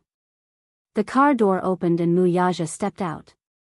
The hospital director immediately led a group of people to greet him enthusiastically. It was as if the stars were surrounding the moon. Chairman Mu. We've been waiting for you for a long time. The hospital director smiled flatteringly. More than an hour later, Minyu called. At that time, the hospital director was still immersed in some gentle village. When he heard that a big shot from the Mu family was coming and asked him to wait, he quickly dressed up and rushed to the scene. The medical industry was a lucrative industry. Most of the medical centers and private hospitals in the country were controlled by the Mu Group. As for Mingda Hospital, it was the most famous private hospital in the capital. The hospital director, Li Changda, was able to sit in this position because he was promoted by the Mu family. Therefore, he served the Mu family like they were emperors. Mu Yaja glanced at him and asked calmly, "Where is she?" He did not bother with small talk and went straight to the point. The hospital director reacted for a few seconds and his face froze. She? May I know who you're referring to? Li Changda. I heard that a few days ago, my fourth uncle arranged for a woman to be admitted to the hospital. I'm here to see her. The hospital director was stunned for a while. He had not been in the hospital for the past few days, so naturally, he did not know the situation. The department director behind him immediately came forward and whispered a few words in his ear. He roughly told him what had happened in the hospital over the past few days. The hospital director immediately added, "Chairman Mu, are you talking about the patient that fourth uncle arranged to be admitted to the hospital a few days ago?" Yes. Mu Yaja seemed to have lost his patience. His voice was low and deep. The hospital director's heart skipped a beat. He said in a trembling voice, she's been controlled. Chairman Mu, I'll send someone to bring you there. With that, everyone followed behind him like stars surrounding the moon as they made their way to the hospital building. The psychiatric inpatient building. On the third floor, Mu Yaja walked through a long corridor. Then, everyone stopped at the door of Ward 5. Open the door. The psychiatric ward was different from other wards. It had a wooden door, and when the door was opened, an iron gate appeared. Mu Yaja stood at the door. Through the tightly shut iron gate and the crisscrossing iron bars, he could clearly see the scene in the ward. The layout of the ward was quite simple. The walls were painted white, and there was a window that was tightly sealed with iron bars. The window and door were tightly shut, leaving only an air vent. In the empty ward, there was nothing else except for a single bed. Beside the bed, Mu Wanru leaned against the bedside with her hair disheveled. Her pair of wide and empty eyes stared blankly out of the window. Her originally beautiful hair was now as messy as a ball of withered grass. He didn't know what kind of stains were stuck on his hair, but it looked very dirty. Chapter 1309. From time to time, she would even knock her head against the wall. Compared to the noble Mu Wanru she used to be, the current her was a stark contrast. Mu Yaja took a step forward and stood outside the iron bars. He looked at the dazed Mu Wanru in the ward and frowned. He held his breath and focused his mind. Finally, he could make out the words that she was muttering. Child, child, child, child. Mu Wanru's cracked lips opened and closed incessantly. It was as if she had been possessed as she kept repeating these broken words. It was as if she was possessed by a demon. She twirled her hair with both hands. From time to time, she would pull and break her hair. Then, she would pull another strand of hair. Her fingers were trembling as she twisted and broke her hair. She kept repeating these actions as if she had lost all sense of pain. Ha! Ha! Child! Child! My child! So miserable! So miserable, she gripped her hair in grief. She was numb as if she had gone mad. Mu Yaja looked at her coldly and glanced at the medical staff behind him. What's wrong with her? Min Yu frowned and said, Boss, I heard that when she was sent to the hospital, her mental state was already very bad. After being locked in the ward for a few days, she became crazy. He raised his eyebrows and made a further judgment. Crazy? Yes. Crazy. Min Yu nodded and gave him a response. Was she really crazy? Mu Yaja narrowed his eyes in disgust. This woman's face was already annoying to begin with.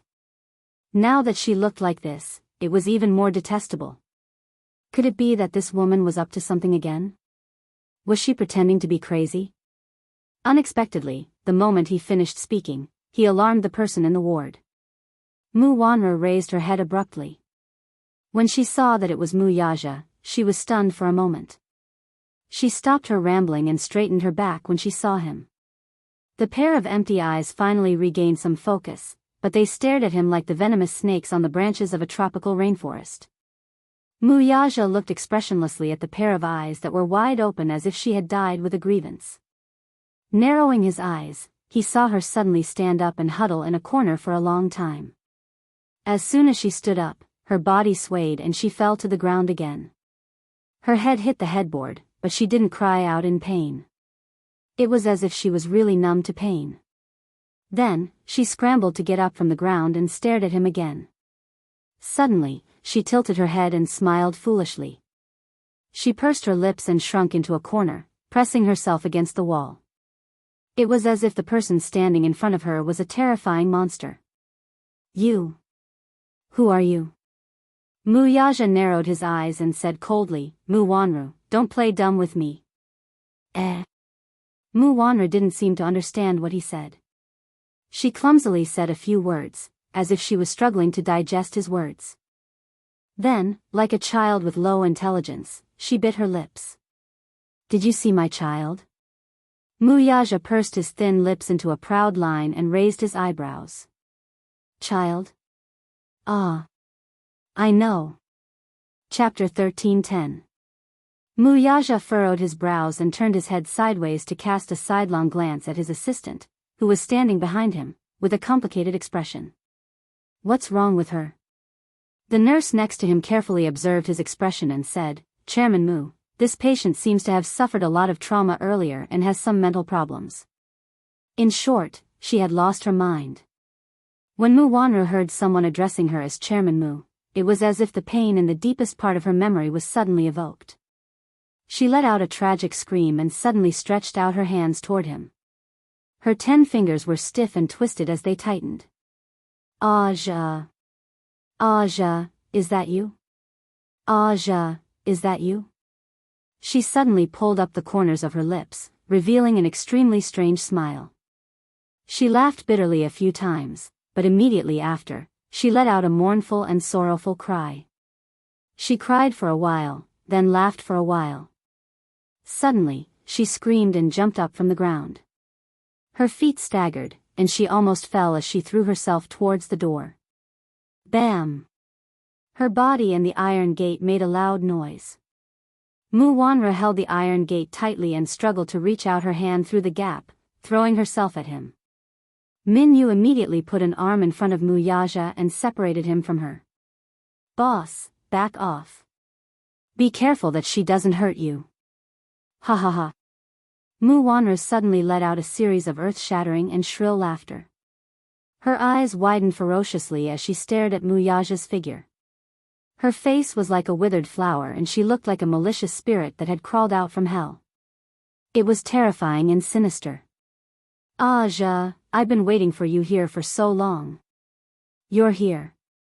Are you here to take me away? Are you finally here to take me away? Without waiting for a response, she cried and laughed at the same time. I've been waiting for you for so long. It's been so tiring. Take me away, okay?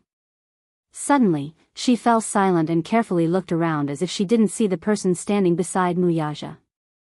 She lowered her voice and said, the people here are all demons. They abuse me, they hit me, they put me under house arrest, they torture me. Can you take me away from here? Oh right. Mu Wanru's eyes suddenly lit up and said mysteriously, Ja. I have good news for you. Wuxia looked at her extremely ugly face and asked coldly, what good news? Hee. I'm pregnant. Haha.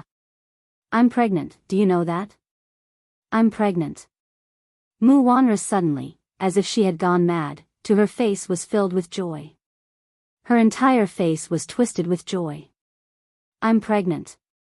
God, I've never thought that I would have my own child in my life. Which quack dared to say that I'm infertile? His dog eyes must be blind. All of a sudden, her face froze for a moment before turning pale again. But, where's the child? The child is missing. Why is the child missing? I can't find him. Can you help me find the child? That's our child. He's going to be the head of the Mu family in the future and the successor of the Mu group. When that time comes, I'll be able to become the mistress of the Mu family because of my son, right? Chapter 13:11. Our child? Wuxia smiled playfully and cruelly said, that's not our child. Mu Wanru was startled. The smile on her face froze in an instant. Yes. That's not our child. Mu Wanru suddenly lowered her head guiltily. From time to time, she carefully looked up at his face. That's not our child. You know it. She was extremely guilty. Her hands helplessly twisted her messy hair with a conflicted look on her face. That child is mine and Aaron's. Yes, it's mine and Aaron's. Yes. You're blaming me, aren't you? She suddenly raised her head and looked at his cold face. Her breathing became urgent. You're blaming me, aren't you? Yes, I betrayed you. Yes, I know. I shouldn't have betrayed you. I slept with a man. It's so dirty. I feel so dirty, too. With that, she began to rub her body hard. Mu Yaja's face was cold. He lowered his head and looked at her, unmoved. Mu Wanra's voice trembled as she started to speak incoherently. So, you're angry. You're angry with me. You blame me for betraying you, so you snatched my child, right? But I know that I'm wrong. I shouldn't have done that. I shouldn't have betrayed you. I shouldn't have poisoned Grandpa's medicine. I shouldn't have snatched Yunshishi's jade. Yes. It's because that jade is beautiful. I like it, but I shouldn't have snatched it. Mu Wanra grabbed the metal bars again and stared at him with wide eyes. I shouldn't have sent people to kill Yunshishi and Yun Tianyu. Yes. So you're angry. Don't be angry, okay? Let me off and return my child to me. I'm wrong. Mu Yaja remained silent. Mu Wanra was even more anxious now. She reached out her hand and scratched in his direction with all her might. Aja, is my child with you? Did you hide my child? Return it to me. Return it to me, okay? She mumbled that she wanted the child. Mu Yaja asked without turning his head, where's her child? The nurse said, she just had a miscarriage. The child is gone. The child is gone. Her words were, without a doubt, a greater provocation to Mu Wanra. When she heard this, she was like an ignited explosive. She went into a frenzy. She grabbed the metal bars with both hands and tugged at it. You're lying. You're lying. My child is still alive. My child. Give me back my child. Give me back my child. Ah! The mournful screams echoed and tore through the long corridor. Mu Wanra screamed at the top of her lungs. Due to her excessive agitation and anger, her face had turned the color of a pig's liver. She seemed to have gone crazy as she bawled at the top of her lungs. Return, give me my child. Mu Yaja, you're the one who killed my child. Return my child to me. If not, I won't let you off even if I become a ghost. Min Yu was furious and scolded, you mad dog. Biting people for no reason. The nurse on duty hurried over and ordered everyone to stand back. She then opened the door. Mu Wanra was about to rush out when the nurse picked up a pillow and gently said, your child is here, ?